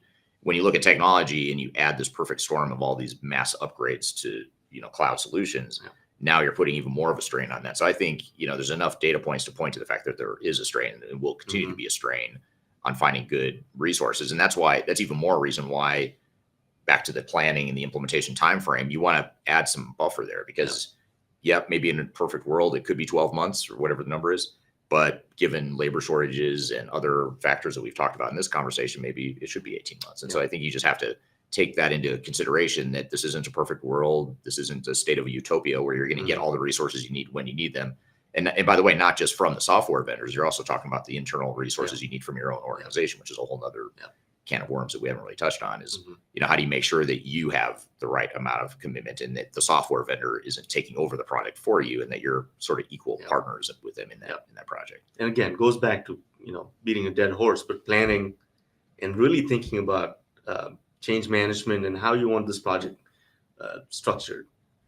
You need to think of these large digital transformation projects as if you're building a new campus or a school building or a police station, and not just treat this as an upgrade or it's just an IT project and it's just software. That's where you get in trouble. That's another mistake, going back to the earlier question. Right. You have to prepare yourself to talk to your board, to your council, to be in the newspapers if things go wrong in the public sector. Right. And think of it as you're building a new school system or a new school building or a police station. Yeah. So it's that impactful. It's that risky. Yeah. Not done well. Yeah. Yeah, absolutely. Totally agree with you. Well, good. Let's get to one more question before we wrap up. Time is flying by here. So let's, I'm going to skip that question, even though it's a really good one. There's a lot of good ones I'm going to have to skip here. I apologize for that. Yeah, there's a lot comments too. Let me come back to one that I think is good. This is about AI again, and this is a good hot topic that a lot of people want to talk about here. But this is from LinkedIn, from Mir on LinkedIn. Mir says, "What role will AI and machine learning play in ERP solutions in 2024?" Do you think? I know we kind of opened up talking a bit about AI and how in government and even a lot of the private sector, a lot of organizations are far behind and they're nowhere close to being ready for a real AI solution. But when you look at software vendors and their capabilities, how far along do you think they are really with the AI competencies? I don't know. Like, we haven't seen anything. At least I haven't. I'm not sure if you have, but I think the lowest hanging fruit there is reporting. And dashboards. You can do it with ChatGPT 4 today. Like, the latest feature is you can build your own GPT and have it do specific, very narrow tasks. And I've played with that a lot, where you can upload spreadsheets and reports and have it do analytics or, charting and graphing for you. That's going to turn into natural language reporting. Again, going back to empowering the users, I'm really excited about this, because think about how reporting happens today. You think of a custom report you want to build, you draw it out and you explain it to the report writer who doesn't understand your business, and it takes months before you hear back, right? That user now will or should be able to just ask the question to the ERP solution. Right. Like you ask Siri or Alexa, hey, how many sweatshirts did we buy for Parks and Rec last year? And it should tell you. And it's there today. I know natural language reporting has been built into like tools like Power BI and Tableau for many years, but now it's been given the sort of the oomph of OpenAI and AI engines that can really churn these things out pretty quickly. Yeah. So what do you think then? Last question I'll ask you, just to sort of wrap this all up, is what are the first steps that I should take if I'm part of a project team or I'm leading an organization that's getting ready for an ERP implementation? We've talked about a lot of stuff that you need to do to get ready. What are the first steps? Like, how do I get started? With all the stuff we've talked about so far, what are some of the steps or the best ways to just get going on that planning process? So it depends on who you are, right? If you're a CIO that's been handed this project, take a step back, because again, this is not a technology project anymore, because the vendor's going to do a lot of the work for you.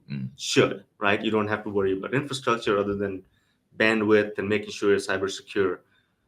Take a step back and think of the vision. Go talk to the executives, go talk to the end users, and spend some time assessing your current state and creating a plan for this implementation. So in the public sector, having to go out to RFP is beneficial in that sense. You're forced to do a scope of work. You're forced to do requirements definition. Right. And it's rare that someone just goes out and buys something quickly. So doing the upfront work is really critical, going back to our discussion. And by the way, on our website, we have a handy little checklist on how you get started and how you implement a system. Go download that, please. And I imagine Megan will probably drop it in the chat. I hope she's still on, and she'll drop it.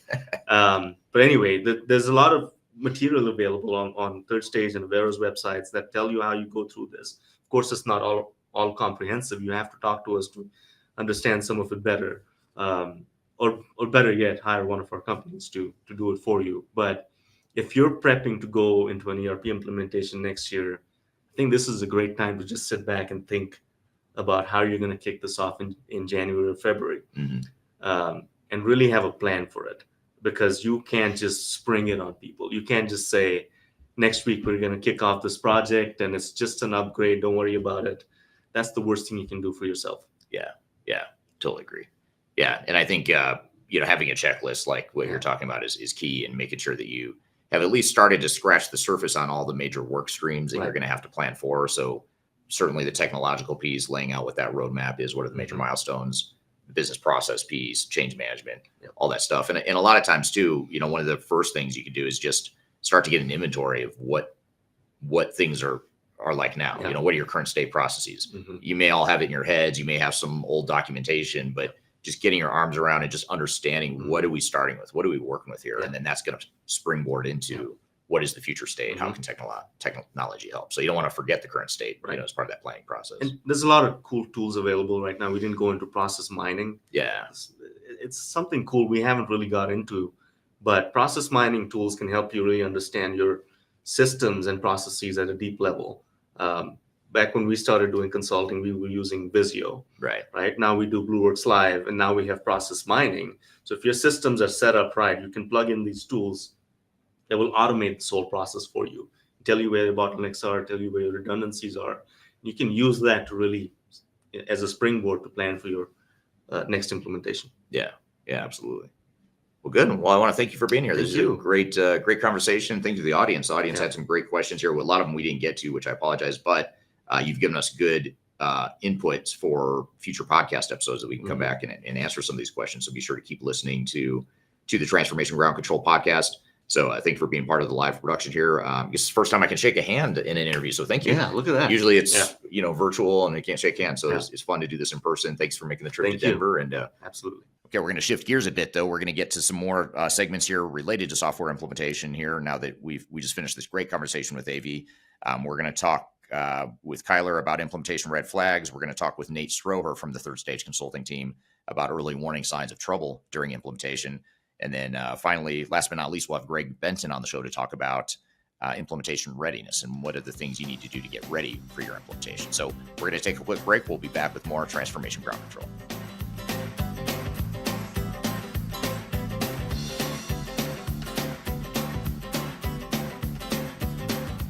If you are aiming for transformation success, turn to Third Stage Consulting Group. Third Stage's independent and technology agnostic consulting team helps clients define their digital strategies, define their roadmaps, and manage their transformations.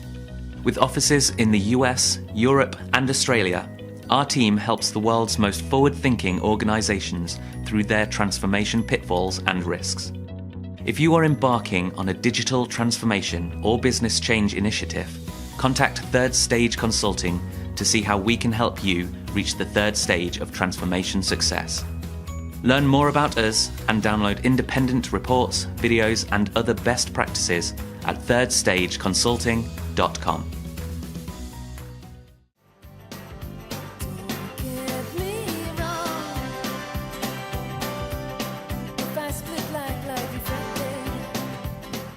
Hello, welcome back to Transformation Ground Control, episode number 150. This is the software implementation episode. Thanks for joining us here today.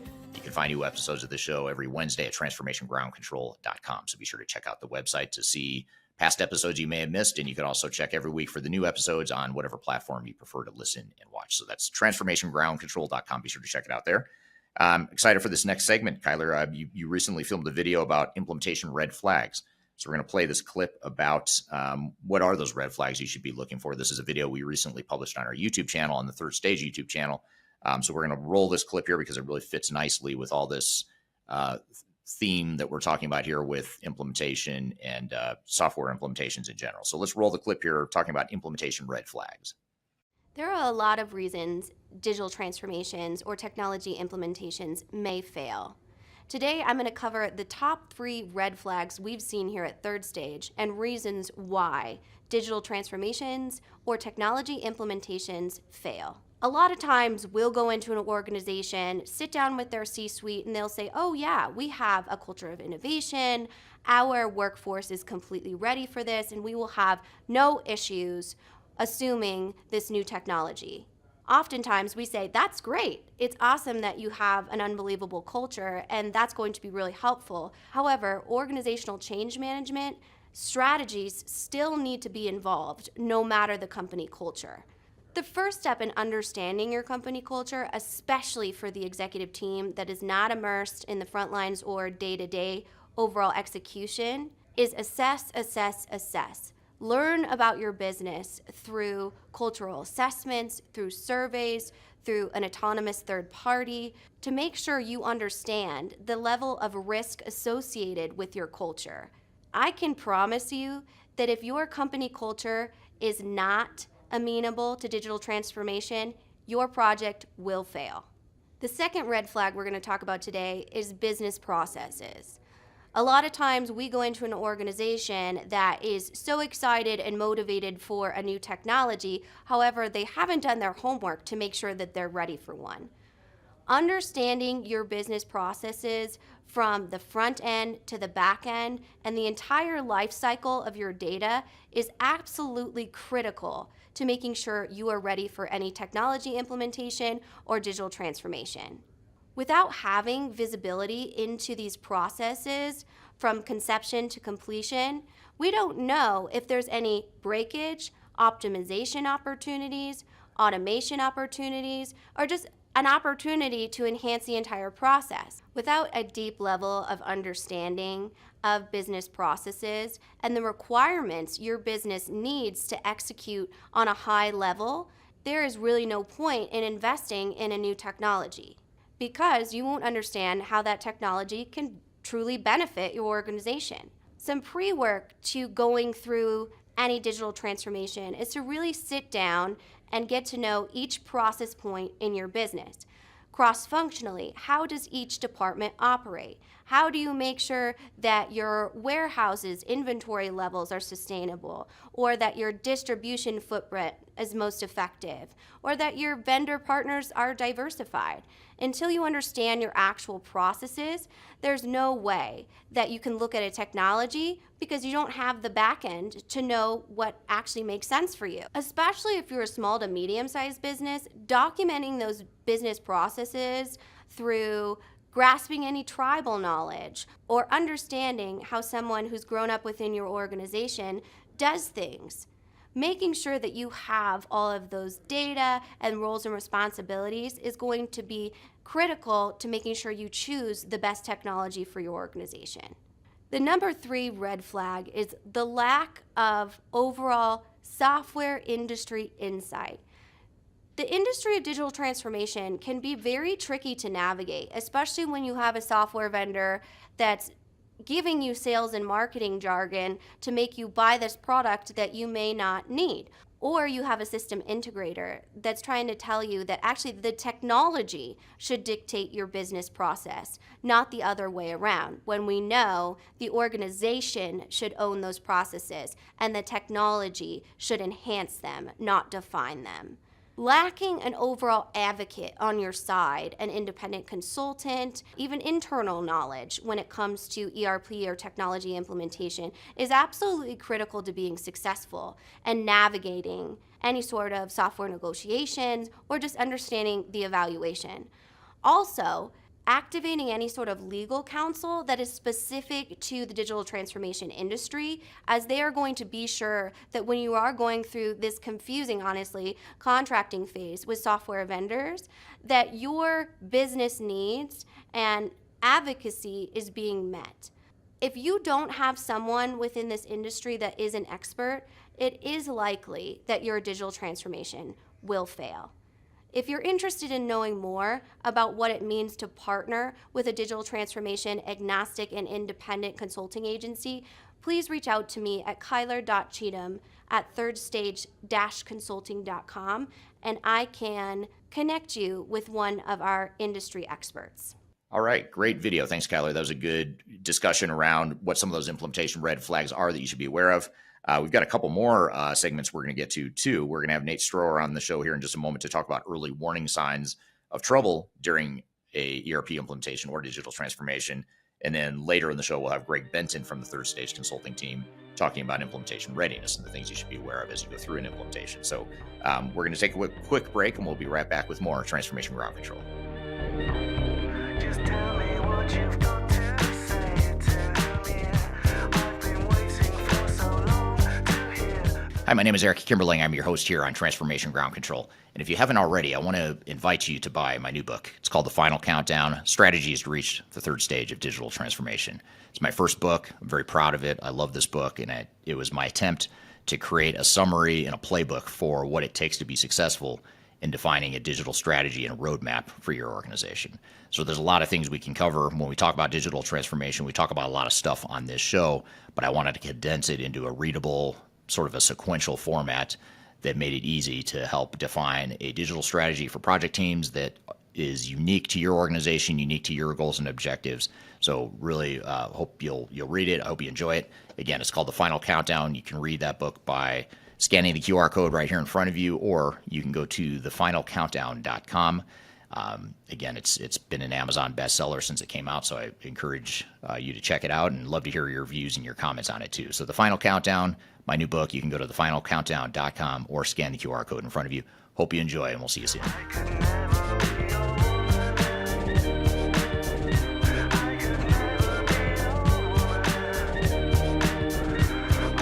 Hello, welcome back to Transformation Ground Control, episode number 150. My name is Eric Kimberling, here with Kyla Cheatham. You can find new episodes of the show every Wednesday at transformationgroundcontrol.com. I'm excited for our next guest here. We're going to have Nate Stroeher on the show, who we recently had a chance to sit down with and have a discussion with him around early warning signs of trouble. So let's roll the clip here where Nate talks with us about what some of the warning signs are and the things you should watch for to indicate that you might be running into trouble in your implementation. So let's roll the clip. So Nate, thanks for being here with us today. I know you, in your experience here at Third Stage and leading a lot of our clients through digital transformation journeys, have seen a lot of failures in potential projects, and then also after the fact to come in and kind of triage these projects as well. So let's just jump in and start from the beginning. Can you give me some examples of ERP failures that you've witnessed throughout your experience within the industry? Yeah, traditionally we're called in during the late innings of a failed ERP implementation. It usually takes a while for a client to figure out that they're really in trouble. And we've really seen everything from like a project that we're currently working on now, which is really more of a small course correction. We don't need to start over the project, but we really needed to come in with the client, take 1 or 2 steps back, reevaluate where we were, and create a plan and a vision going forward to correct the issues and really get them to where they want to be. On the other end of the scale, we've been asked to completely rescope an ERP implementation that had gone over double its original budget and had not passed through even the configuration phase successfully. In that case, we had to take a step back and completely rescope the entire project. We started with choosing a new implementation provider and literally went through every step beyond that to re-implement this ERP project this client was working on. Wow, that's a pretty big scale. So what is the configuration phase for myself and some of those listeners that might not know what that is? So on an ERP project, you go through and you start off with the first step is really learning your requirements. So step number 1 is really saying, what does the system need to do? What do you need to get out of the system? The second step, and really the second out of 6 steps, is the configuration stage. And that's really getting in saying, now that we know what the system needs to do, now we're going to configure the system or setup. We could also call it the setup stage. And that's really configuring the system for how it will best solve the requirements of the organization. So if you think of a 6-step process, not a equally divided 6 steps, each step is definitely weighted differently, but really the requirements and the configuration are the 2 most important phases on any project. The client that we ran into and were asked to guide them through a failed ERP implementation, they hadn't really even gotten through that configuration phase. So it's safe to say that they really had learned maybe what the client needed a system to do, and that was about it through their entire through their entire effort. So they really started off, like I said, way behind the 8 ball of a 6-step project. Wow. Okay. And so when we're talking about these red flags or warning signs that your project is headed for potential failure or totally over budget or the timeline is completely blown up, what are some of those red flags that maybe for this case study the client didn't see? Probably the most important red flags that they didn't react on. So I'm not going to say that they didn't see them, because They might have seen them. That obviously stands to be argued with in any case you run into. But I think the first thing that, in looking back at almost every one of these projects, is right off the bat they started to slip on schedule, milestone deliverables, and budget. And really none of those 3, and we'll, I think, get deeper into this probably later in the podcast, none of those 3 are in and of themselves huge warning signs, but it's really important. And our clients, almost to a T, when we come into a failed implementation, did not address and did not look deeply enough into those issues and say, is there something underlying here that's really causing us to really early on in the project go over budget, fall behind on milestones and deliverables, or really just have a schedule that was just immediately starting to fall more and more behind. Right. And you're right. We will jump into some of those and unpack them later in the podcast. But I'm wondering, for a lot of our community that listen to Digital Stratosphere podcast, are early in their implementation, or early in their software selection or digital transformation in general, what are some of those key tactics or best practices that they can do right now that they are in kind of control of? You'd mentioned, kind of establishing an internal strategy, those types of things. What are some of those things they can do prior to an implementation or a software selection? I think it's really probably breaks down into four very important steps. There's more than these four, but really you have to start out with a clear and uniform vision of the future and how technology will support that vision. You have to, as an organization, you have to sit down and say, where are we now and where do we want to be in 3 to 5 years? Come up with a clear vision of what that is, and then say, okay, how will technology enable us to get there? What do we need the technology do to support us to get to that vision? That's really step number one. If you don't have a clear vision of where you are going to be and how technology is going to help you, you're already starting to aim at a different target. Then you have to sit down and say, do we have the right people in place? Are we including the right people at every level of the organization to help us see the vision through, and more importantly, to help us get the technology in place to see that vision through?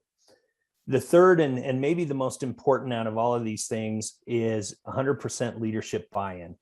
I would say to a T, every failed ERP implementation that we've come into, there's been some sort of change in leadership, some sort of doubt as far as how much bought into the process the leadership is.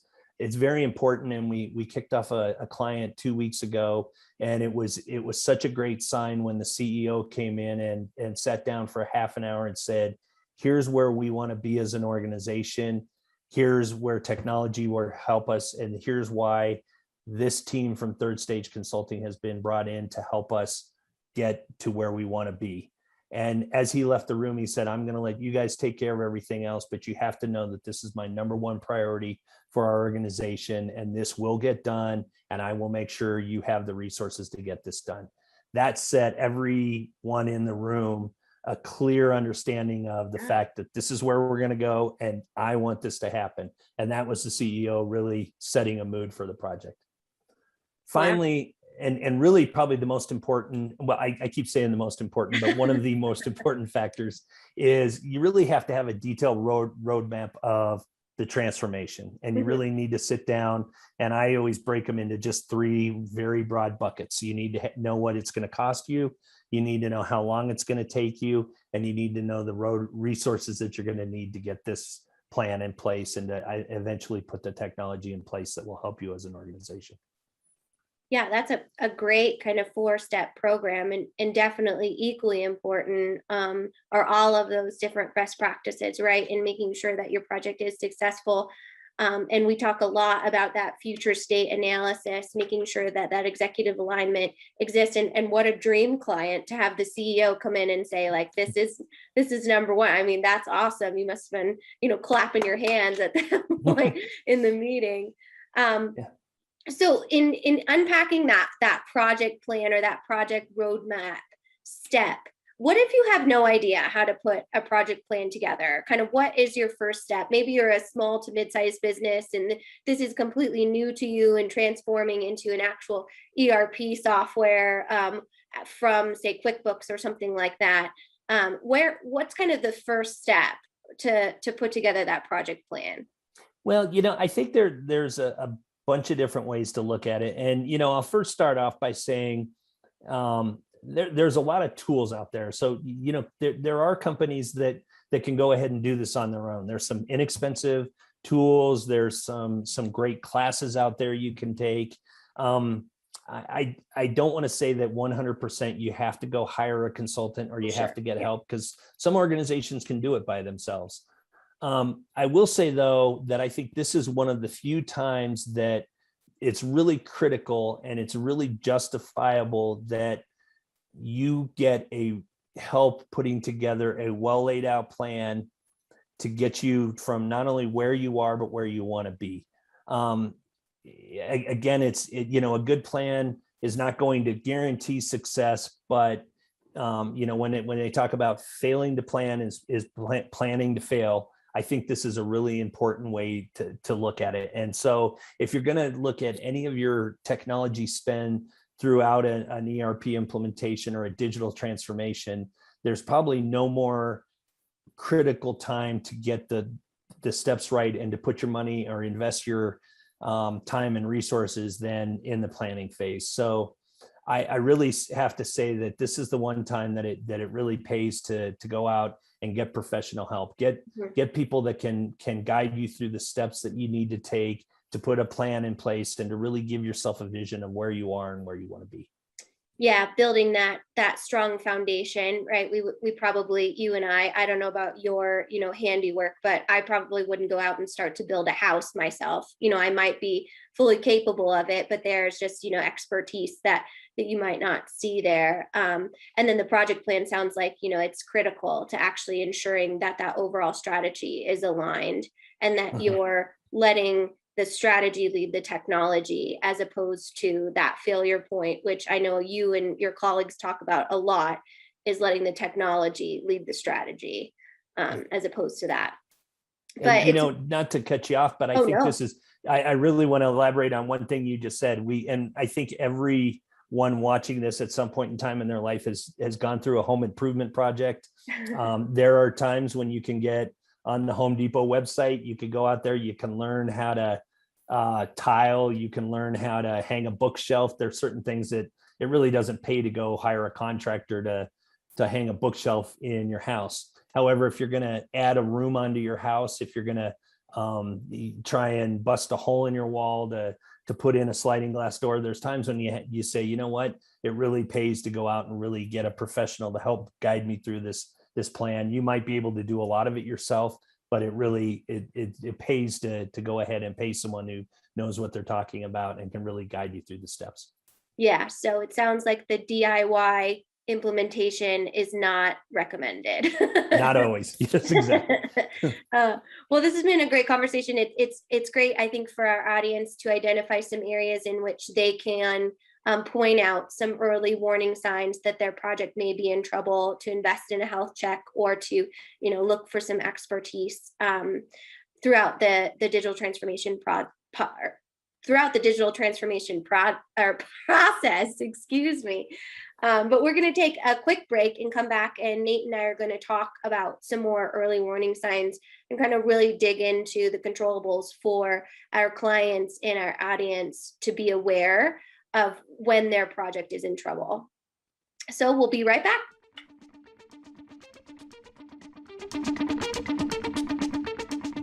If you are involved in any sort of digital transformation or business change initiative, you will want to download the 2021 Digital Transformation Report. With its comprehensive overview of business and technology trends and best practices, this report is a must-have guide for any transformation project or executive team. Download this free report by visiting Third Stage Consulting at thirdstage-consulting.com. You can also visit our website to learn more about us, or download independent reports, videos, and other best practices. Again, visit thirdstage-consulting.com today to learn how to take your transformation to the third stage of success.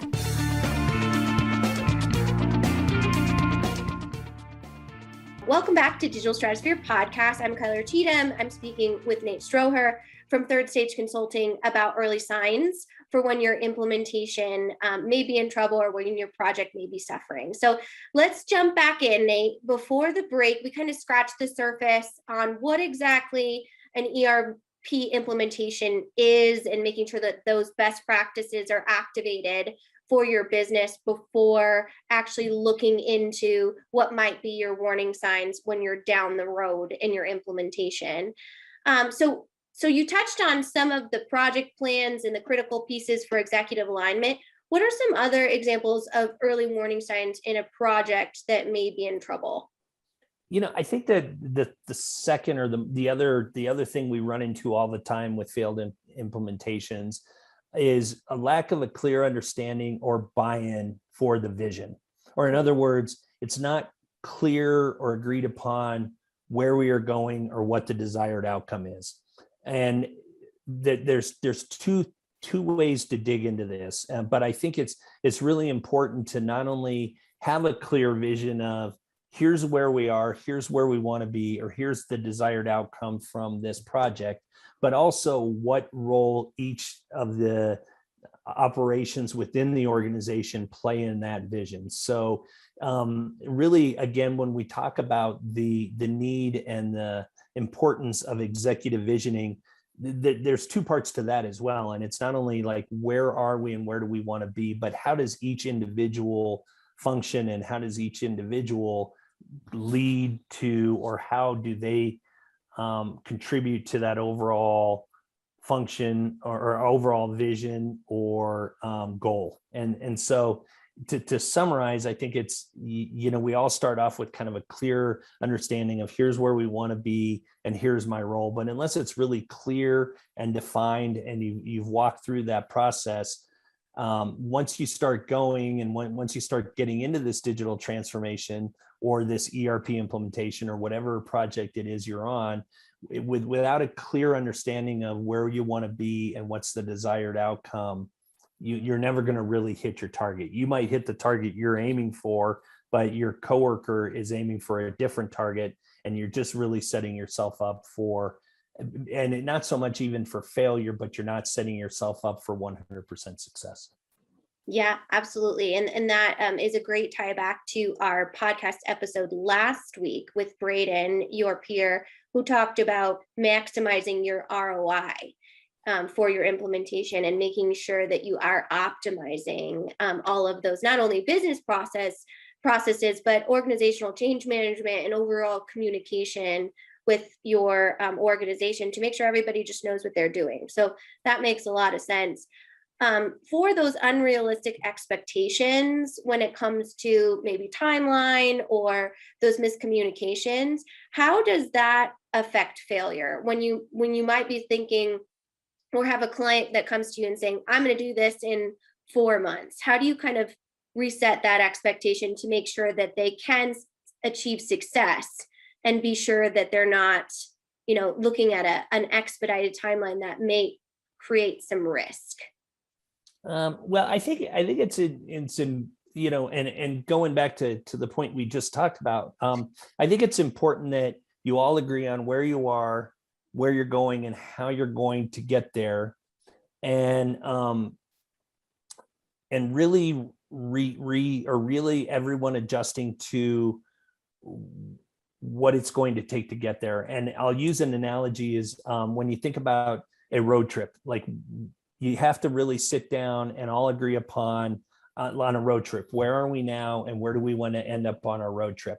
How long it's going to take and how are we going to get there? Are we going to drive this route? Are we going to go the scenic route, highway? Do we need to get there in 1 day? Do we need to get there in a week? And really sitting down and thinking through all those steps. So you really have to start off with that end in mind. Start off with the end in mind and work backwards and answer all those questions and build that roadmap of how you're going to get there. But then you also have to know and expect that there's going to be variations. Even like using our road trip analogy, you're going to run into road construction that might get you off course. You might run into bad weather that's going to delay you a day. You might all of a sudden say halfway through your road trip, hey, we're going to Montana, but we want to take a detour and spend a couple more days in Wyoming, whatever that may be. You have to expect that those certain things are going to happen. But ultimately, at the end of the day, you need to sit down, say, where are we? How are we going to get to where we're going? And where do we want to go? Absolutely. That's great advice. In talking about that overall strategy and project ownership for the internal organization, how do other partners play into that relationship, whether it comes to vendors or system integrators, or how do they kind of help or influence any risk for failure? Well, I think it's really important to know that system integrators, software partners, there's a couple things, and it's really that, first of all, there's never 100% guarantee that the software that you're going to use, or the system integrator or system implementation partner, we call them a variety of different things, but there's really no guarantee that either one of those is going to guarantee success. The more you sit down and you work with these software partners, system integrators, and sit down and try and realize that it's a collaborative effort throughout the process, and really sit down and learn that, try and get a really good grasp on which of these softwares and which of these integrators will learn your business, which one of them fit into your culture, and which one of them are going to work side by side with you to come to the best solutions. Again, there's really no 100% guarantee, but it's really sitting down and going through the process of setting up requirements, talking through the requirements with them, hearing them tell you, yes, we can solve your problems, we can meet your requirements, but also having them show you how they can solve your requirements, how they can help you through this, and really laying out what that partnership is between your organization and theirs that's going to get you to where you want to be. Yeah, that's so much to navigate. And just so our listeners understand, what is third stage role, or your team's role in kind of that communication, and almost, I think you kind of look like an advocacy group for our clients, right? Yeah, so third stage is traditionally brought in to lead, to start off with on any digital transformation project. But one of the key parts of any digital transformation, when software is included, is the software selection. And we really come in and help you sit down and put together a good description of what your requirements are, put together a clearly defined set of requirements that the software provider / system integrator can work from to tell you how they will solve your problems, or how they'll meet your needs. Then we're really the advocate for our clients to go through and lead them through this process, through the RFP creation, distribution, and collecting those RFPs and putting together an analysis of where everyone stands and where they can provide their solution for you. But then, more importantly, leading you through the demo and the selection process to really sit down and say, okay, these are the solutions, and now we're going to challenge them to show you exactly how they're going to help you, and really run through how they can, on a day-to-day basis, help you as an organization. And then finally, once you've made that selection, we're an advocate for you to go through and help you design a contract that's going to be beneficial to you, not only today, not only get the best value and the most benefit to you today, but really put you in a position so that as you grow and as you stick with this software, because you want to stick with these softwares once you've taken the time to implement them, to really sit down and say, okay, if we're going to have this software from anywhere from the next 5 to 10 years, how are we going to put ourselves in a position that we don't back ourselves into a corner, or that we don't get hung over the barrel? So a software company says, they've invested all this time to implement our software, now we're just going to keep raising the prices and lower our service. We want to give you the most beneficial position to be in, to really let you know that you're going to have the best package today, tomorrow, and 10 years from now. That's great. That's great. Thanks for giving us that overview. I think a lot of times our listeners don't really understand that the third stage methodology really has nothing to do with who you choose. It's just making sure that our clients are satisfied in the overall process. Switching gears a little bit, I want to kind of come back to something you touched on at the beginning of this segment, which is organizational change management and understanding what the lack of a change plan can have an influence on failure. Can you kind of help us elaborate on that a little bit? Yeah, I think we'll first start off and won't dig too deep into this because we talked about it a couple of times, but really first and foremost is that where are you and where do you want to be? And really starting off with what's our vision for where we are, but then really once we've said, okay, we kind of know what our technology and what our organization looks like today. We know what it wants to look like tomorrow or 5 years down the road, but then really coming through and that first phase after that is really sitting down and saying, okay, how ready are we talk about org readiness. So how ready is this organization for change? And we usually try and break everything down by people, process, and technology. So how ready is our staff to embrace this technology change? And a good example is we kicked off a client earlier this month that is literally going from a green screen technology that they implemented 25 years ago to what's obviously going to be the most current up-to-date software, really kind of some cutting edge technology from a manufacturing point of view. These people are really, really good at what they do. They've built great processes, but they also to a T all realize that running the / commands, working off a green screen is going to be 100% different than the navigation through a system. And then not only that, they're going to have so much more at their fingertips as far as data that's available, artificial intelligence, analytics, all those different things that really are major shifts in the way you do your job, not just allowing you to do your job better, but really changing the way you do your job.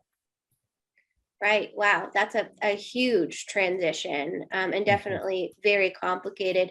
I know a lot of those green screen type of clients have that barrier of that kind of tribal knowledge too, right? Of, this is how we've done it for 40 years. And that's so valuable. But at the same time, transitioning that role is just so important to acknowledge that that's going to be a key risk or point of failure if we don't have a change plan, right? To your point, if we didn't understand how that would impact that person's roles and responsibilities within the organization. So lastly, if you were to pick one thing, and our CEO, Eric, hates when I do this to him on podcasts, so hopefully you don't feel the same way, but if you had to pick one major warning sign that you would have for our listeners that should just send sirens off when it comes to a digital transformation, what would it be? I would really say that it's all of these are warning signs and all are really critical, but I think it's really the number one warning sign is really when you start to hit those issues of budget, timeline, and scope, and when those all when you start to see some inconsistencies or start to notice that you're not on track and you're not on plan, then you really need to those can really be, and I would say that would really be the number one warning sign. I want to kind of take a step back though and say that you have to be careful with this, because kind of similar to like a health issue, every time you get a headache, you don't want to all of a sudden say, oh my God, this could be a major issue. I need to go to the hospital. I'm in really bad shape. But I think what you really need to do is once you start to see these warning signs, again, budget, missed milestones, deliverables, that sort of thing, you really need to sit there and say, as I'm seeing these warning signs, are they truly warning signs? Or did we miss a milestone, or did we fall behind because we had an emergency within the organization and we just couldn't address this week, and we'll be able to make it up over the next month? Or did we come in and we said, you know what, we really don't have this project plan put in place that is guaranteeing success. We don't have the right resources. We're a week behind after 1 month of the project, and we really need to take a step back and put the brakes on and say, this is a major issue, or this this is a major issue. How are we going to correct it? Or no, this isn't really a big issue. Let's just make sure we monitor it and correct it in the future. So again, I kind of go back to what I talked about earlier, and it's not really so much that those warning signs are in place, but really finding out what's behind those warning signs and see if there's any structural issues that are in place or that are failing that are going to lead to overall failure of the project. Right. So it sounds like being mindful and aware of the process, and not overreacting, but understanding. I think that's great advice. All right, good stuff. Thanks, Nate. That's great insights into what makes a project troubled, but also more importantly, what are those warning signs that you need to watch for as you go through an implementation. So thank you for that great insight there. We've got one more clip we're going to show you in this show that's related to the software implementations in general. We're going to talk about implementation readiness. And this next one's about a 30-minute clip we're going to play you. A recent presentation that Greg Benton from our team gave at a recent Digital Stratosphere event that we hosted in Europe, in the UK, earlier this year. So we're going to play you that clip here in just a moment. But first, we're going to take a quick break. We'll be back with more Transformation Ground Control.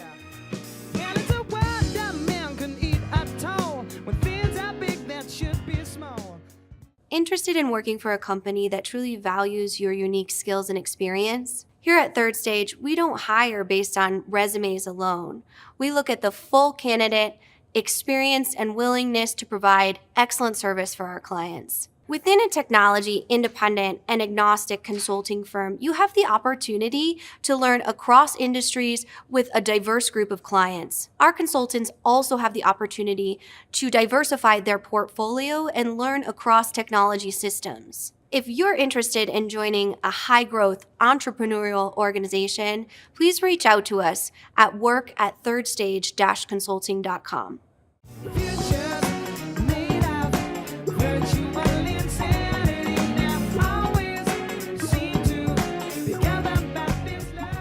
Hello, welcome back to Transformation Ground Control, episode number 150. My name is Eric Kimberling, here with Cheatham, and you can find new episodes of this show every Wednesday at transformationgroundcontrol.com. I'm excited for our next guest, Greg Benton, who's been on the show many times in the past, but this time we're going to play you a recording of a presentation he recently gave at a Digital Stratosphere event that we hosted in Europe, just outside of London in the UK. Earlier this year, he and I were there hosting and facilitating this conference with a bunch of CIOs and subject matter experts in the UK. And in this particular presentation, the reason we wanted to play this presentation for you here today is because it's Greg talking about implementation readiness and the things you should be thinking about to get ready for an implementation and to ensure that your software implementation stays on track throughout. So let's roll this clip of the presentation of Greg Benton talking about implementation readiness. So you'll see some information in here. We'll pass out some handouts as well that really will speak to some of the tools that we use to get to some of the decision process that needs to be made. Also prepare the organization for implementation of the ultimate solution that you're going to go into. But it's a very tried and true path. And ERP, as we've been talking about all the way along, has really evolved over the last decade or so. It's moved away from being a single software vendor type of delivery to everything that is involved in what we call the ecosystem surrounding your enterprise. So it's really evolved from ERP to digital enterprise operations. So Eric and I have done a video on the death of ERP. It got tons of views. I mean, lots of attention. But it really should be the death of ERP, long live EDO, so digital enterprise operations. If you see the core supply chain, finance, payroll, human capital, what we think of as ERP, that is always surrounded by other applications, CRM, asset management, on and on and on. All of those are interrelated, all of them are interconnected, and you have to be looking at the full picture, not just one single part of that. So traditional ERP implementations have always been very siloed. And so you get very disconnected processes, very disconnected people, and very often facilities all over the world that have been really conducting their own planning and execution of upgrades, of implementing new software solutions, to take care of certain business requirements, but they haven't been united. And they haven't really been looking at improving process in the way that will forward the organization, that will bring value to the organization, right? So we have an equation for that. It's new software plus old processes equals expensive old processes, EOP. So if you look at that strategy, selection, phase 0 preparation of the organization, and program management along the way, that entire continuum, right? Then you really look at a different equation. New processes plus new technology equals digital enterprise operations. Digital transformation pillars that we look at in every organization that we come in contact with are all the same. It's going back to Eric's diagram with all of the arrows. This is tried and true. It's been the same way for the last 5 or 6 years. It's going to be the same way for the next decade. The transformation enablers, process, technical, people, and business drivers, right? These are the transformation layers that allow us to get to exactly what is the plan going forward, what does our journey map look like over the next 5, 10 years, that full-term horizon, and how do we get there? So looking at the current state, future state, developing your business imperatives along the way, and also assessing your risk and moving in that direction by selecting the right partners and then going into the implementation prepared as an organization to be successful in that. So mapping the transformation journey is really the first part. And again, this happens before you've selected a vendor, or maybe you have a vendor that may be something that is kind of a leading choice, or you may be looking at staying with your existing systems and processes and optimizing those existing systems and processes. Either case, you're going to have a map that's going to be showing how you start at the beginning, how you move all the way through that, and then you're going to be managing to where you are in that journey all the way along, and reporting that back to the key stakeholders in the organization, including your executive team. So all of this is a part of that preparation of the organization to move forward in a major undertaking. Most of the people we talk to are doing this for once in the next 20 years, right? Big decision, big imperatives along the way, but also a big return on that total investment. Part of that is understanding what your total cost of ownership is going to be. And very often, from a tactical standpoint, this is missed in the very beginning. People undertake a technology change for the sake of that technology change. They feel that processes are broken, that things are not working, and so they select a software vendor and they move forward into that stage 1 of digital transformation that we talked about. Unless you do a very deep dive total cost of ownership, understanding what your subscription costs are going to be, how you're going to be consolidating old systems and bringing them into the new system, how you're going to be managing change with your people, how you're going to be backfilling some of your core team members. You're going to want your best people working on your project team going forward. If that means hiring additional people or bringing in, managed services to support them in their roles, in their day jobs, then you have to do that in the background. You have to understand what that cost is going to be. So you have to understand your internal costs, your external costs, your chief financial officers and CEOs are going to want to know from an operational standpoint what it's going to cost me, from a capital expenditure standpoint what it's going to cost me. And so putting together this type of an artifact and doing a very deep dive on exactly what it will cost happens before you choose a software vendor partner or vendors in terms of a hybrid solution, because those can all be factored in later to really drill down to what the actual cost is going to be. But you have to, for your business case up front, understand exactly what this is going to look like going forward. So we were talking a little bit earlier about ROI. 2 things. One is without the total cost of ownership or really a relative cost of ownership for any solution going forward, you can't establish what your return on investment is going to be. So that's kind of a misunderstanding that I think has been propagated on the market, again, by software vendors, because they tell you the best practices are going to produce this type of a return on our software. They call it value engineering internally, right? But they use industry standards that very often don't reflect what your business is going to go through in terms of this total cost. They don't reflect the internal cost for your teams to be dedicated to an implementation over the next couple of years. It doesn't take into account a lot of the factors that you saw in the TCO modeling. So that has to go into offsetting the formula here, where the return has got to be based on your actual numbers, what you expect to save in time, in effort, in the value of the data that you're able to get out of the systems in the implementation of a new software solution, right?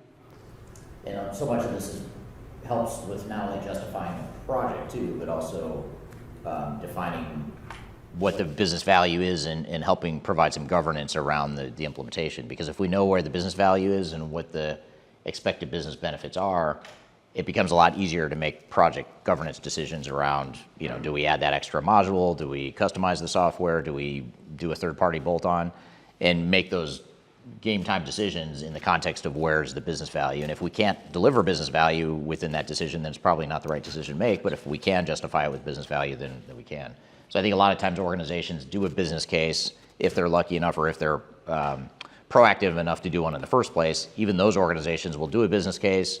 They get the sell in or the buy-in to sell the project, and they get the project approval, and then they sort of set the business case aside and then just start implementing without going back to it to sort of use it as a governance tool during the implementation. So there's a lot of short-term value that comes out of that in addition to that longer-term value as well. Okay, the transformation readiness objectives, essentially, we've gone through this quite a bit, and the roadmap that you showed with the different chevrons was really talking about these primary pillars as well. But strategic and executive alignment, operational readiness, technical readiness, people readiness, and project governance are all of the things that we intuitively know have to be set up front, right? And again, I just keep pointing out that all of this happens before you choose a software vendor and before you choose a systems integrator. So this one is the people readiness. And since we're in London, I just I gravitate back to Ben-Hur and some of the old movies. I don't know why. But we keep you alive to serve this ship, row well and live. That's the forced down approach to the people in the organization. You're telling them, this is where we're going to go, and this is how we're going to get there. That's not the way that we approach these things, right? That's not effective change management. As well as looking at the benefits and the business case for going into a implementation process, you also have to look at the risks of what we've called here cliff diving into your digital transformation. That includes lack of a clear operational direction. System integrator takes control of your project. Again, we're talking about all these things that happen before your system integrator comes in. Once you choose a system integrator and a software system, when they come in, very often they'll tell you, this is the way that it ought to go, and this is what you ought to be doing. Very often not knowing anything about your business, not knowing anything about the planning that's gone on in the beginning. Decisions are being made while the meter is running on expensive consultants. Well, that's why up front you have to really prepare the organization for the implementation itself. Before the consultants, before the SI actually hits the ground and starts doing the implementation of the software system, right? Technology drives your business rather than the other way around. Most organizations that reach that stage one often make a technology choice and just go forward. Software vendor, systems integrator are often running with the implementation. Without this preparation, you have the risk of doing a technology shift, or lift and shift as we used to call it, without actually getting any of the benefits that you're setting out to achieve with your business planning and with aligning the organization on the go forward. Too much time and money spent on the project. This is the real main failure point for most implementations. I think you would agree, Eric, is when an implementation runs overly long, the only ones that benefit are the systems integrator that's putting consultants on the job and the software vendor, because the software vendor doesn't have anything to lose with a long implementation term, right? So we need to make this as efficient as possible. Otherwise, projects are considered failures if they run way over budget, which equals way over time. Same thing. Project team employee and executive frustration. No project is linear.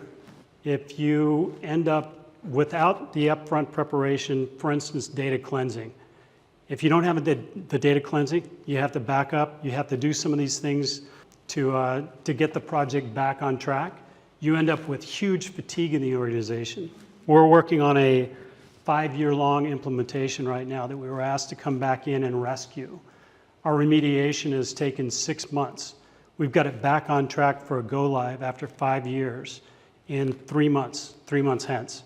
And that required just getting everybody back on board with everything that we're talking about from a change management and a project involvement standpoint, and also backfilling some of the resources with other people so that they could spend the time required on the project. All of this staffing, the change management aspect, everything going back into the go forward strategy for the implementation, and beginning with your systems integrators and the software vendors at phase 1 is what we call phase 0. We're here with Greg Benton talking about implementation readiness and the things you need to do to get ready for your implementation. We've got a lot more to cover. We're going to take a quick break and continue the conversation when we come back.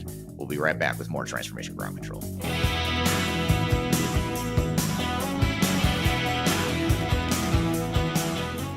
Hi, this is Eric Kimberling with Third Stage Consulting and your host of Transformation Ground Control. I want to encourage you to read our Guide to Organizational Change Management. It's a free report or a free guide that we published. It's one that I actually wrote that talks about best practices and lessons learned as it relates to change management. So as you know, on this podcast, we cover a lot of stuff related to the human sides of change, organizational change management, including training, communications, org design, all kinds of stuff as it relates to change management. So if you're trying to learn more about change management or you're looking for more direction and ideas on how to get started on your change management strategy and your overall journey, be sure to check out this guide. You can read it by scanning the QR code on the screen in front of you, or in the links below for this particular podcast episode. You can find a link to take you to the page that will allow you to register to go ahead and download that and read it for free. So be sure to check it out. It's the Guide to Organizational Change Management, written by yours truly. I hope you enjoy it. Let me know what you think, and hope you enjoy the rest of this episode.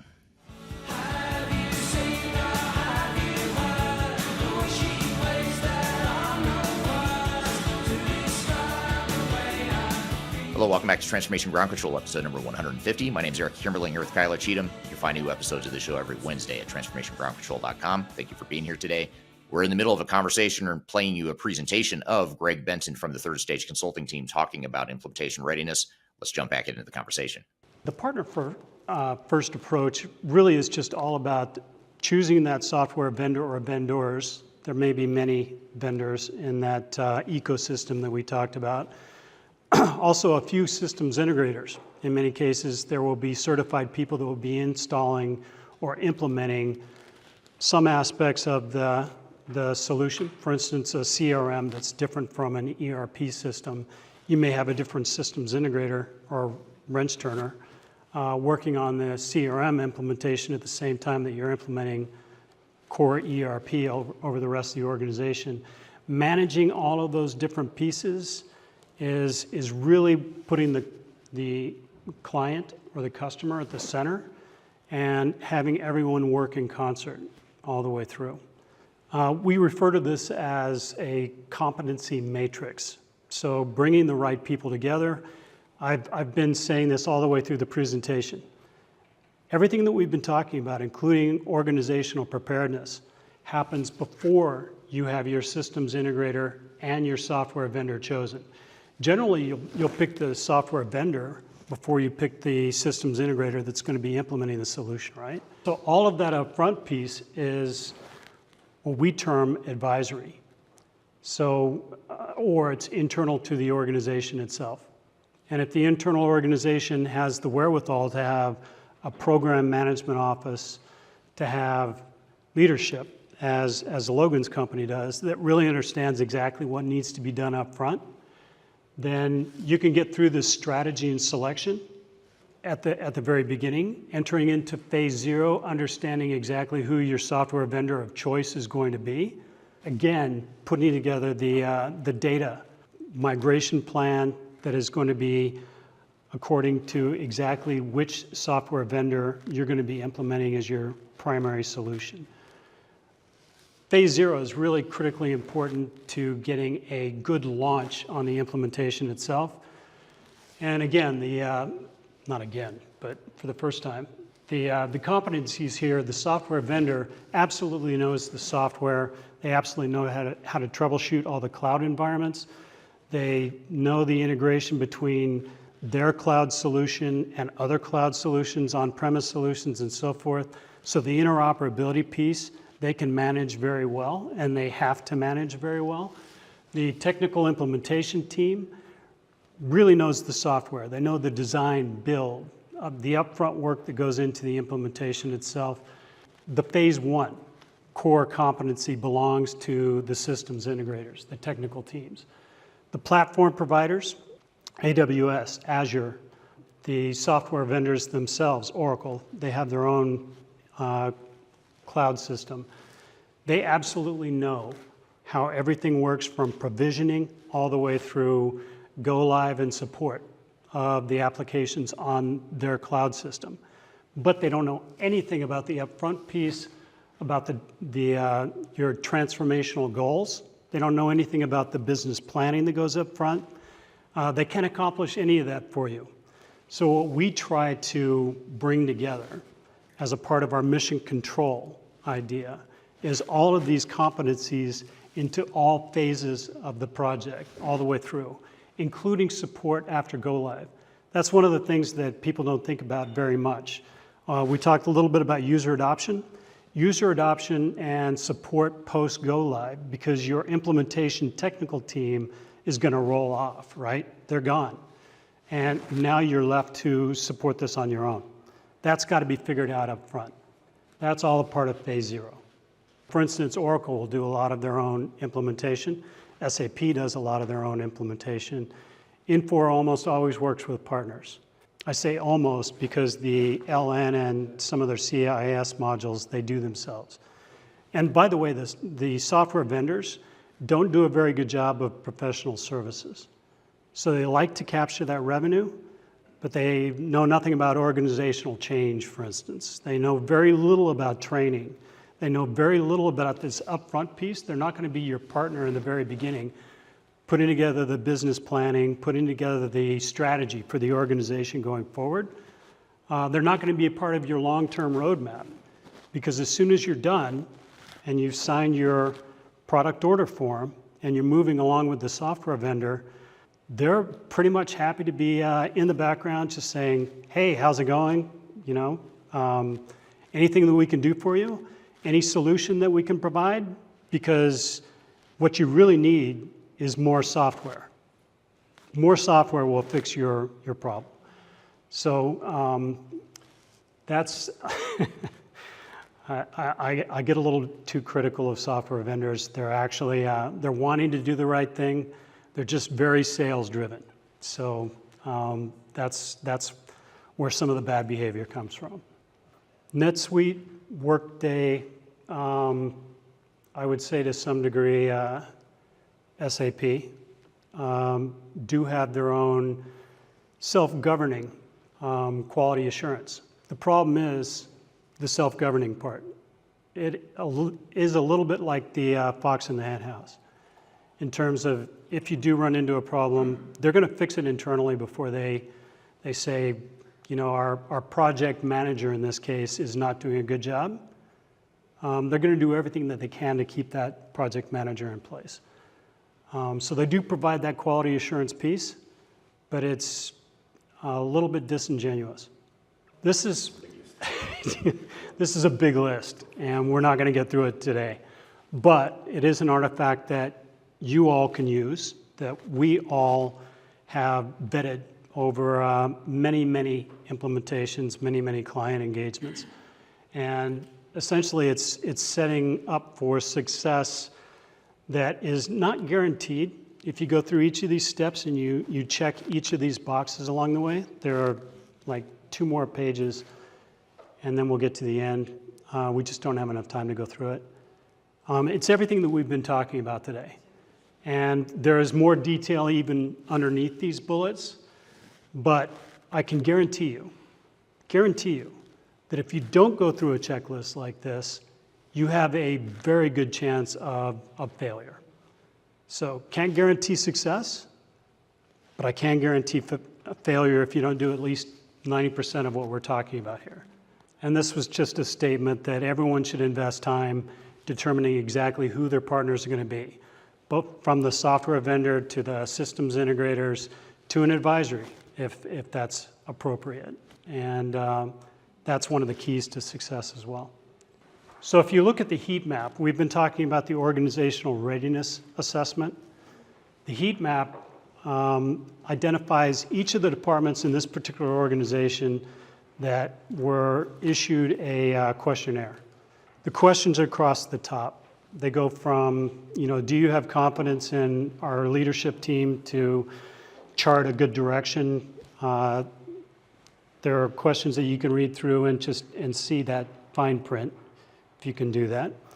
But it provides a heat map that we can look at and say, these departments and this level of individuals, some of it is based on tenure, some of it's based on level of seniority in the organization, their position in the organization, whether they're a VP, they're in sales, they're somebody who's just working on the shipping and receiving dock. And we determine exactly where the resistance to change is going to come, where they're not fully on board with the program going forward. And we're able to make changes in those departments, in those areas, with those individuals that are resistant to that change. And those recommendations came on the back of this. So the heat map charts out how everyone is doing in the organization, and the backside of it are the recommendations that came from those findings. So this is a process and a methodology that we pursue as proprietary, but it's not a secret. It's just a great way of managing the organization from an overall standpoint. So the question came up earlier, how do you go about this organizational readiness assessment? This is the practical part of that. The processes, we keep talking about processes need to be changed, otherwise you end up with that equation that I was talking about. New software plus old processes equals expensive old processes. There are a couple of firms out there that do a really good job of visualizing how these processes are mapped. So it's generally a Visio diagram type of a thing, but Celonis, Mavim, there are a number of partners that we've worked with in the past that do this through machine learning and AI to provide the map of these processes. And essentially it's taking the lowest performing practice within, for instance, procurement, issuing a PO. So you follow along with the process of issuing that PO. You've got one clerk who basically has the lowest performing level, and that's charted as kind of a low performance. The highest performing level is charted as a high performance. And what you really want to get is you want to have a middle level performance so that everyone reaches a standard or achieves a standard of performance in that given work stream, right? And when we map that out and chart it like this, it becomes very visible in terms of what we need to do to affect change. And this is an incredible process. So when we talk about process mapping. This is really what we're trying to identify. Now we're using some technology instead of standing with a stopwatch, seeing how long it takes for somebody to do something. It used to be called time and motion studies. So some of you that have been around as long as I have remember people standing with a stopwatch in manufacturing operations. This does that automatically, and it's an incredible tool. So take some of the subjectivity out of discussions around current state business processes and future state to some degree, but primarily focusing on what all the variations are in your current processes and how long the processes are actually taking. A lot of times when you talk about it in a workshop setting like this, you map it out on a whiteboard, but then you have the data that actually shows what's actually happening. A lot of times it's very different pictures that are painted when you use actual data from the systems and technology that mines the actual processes compared to what people think is happening. It also helps you identify all the exceptions, and all the variations, exceptions, and bottlenecks within a process. It also gives you training guidelines. So in order to improve processes, in many cases, you don't have to change the underlying technology. In many cases, we identify things like this. Logan, when we were in that workshop, we were identifying all sorts of things that people were going, wow, we could change that tomorrow. We don't need to change systems. We need to do things better. So anyway, thank you very much. All right. Thanks, Greg. Good stuff. That was a really good overview of implementation readiness, and hopefully it gives the audience some things to think about as it relates to implementation and getting ready for your implementation. This has been a really information-filled episode, so I hope it's been useful to the audience here today. Really wanted to dive into as much as we could in one episode to talk about implementations and what it is you need to do to be thinking about as you get ready for a software implementation. So hopefully this helps you and your teams as you get into your implementations here in 2024 and beyond. You can always, as always, learn about our different implementation resources on our website by going to thirdstage-consulting.com.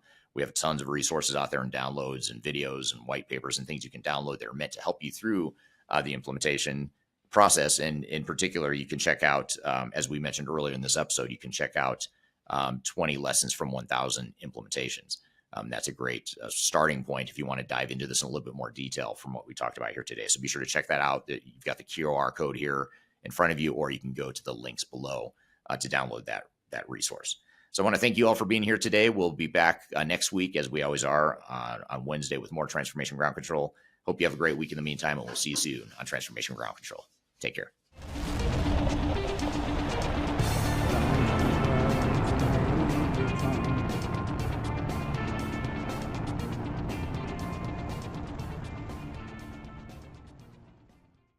There we go. Let me get that. Say hi. Oh, there he is. Just how I looked at the empty chair. Yeah, I saw that. Now it can cut to both of us, but now the problem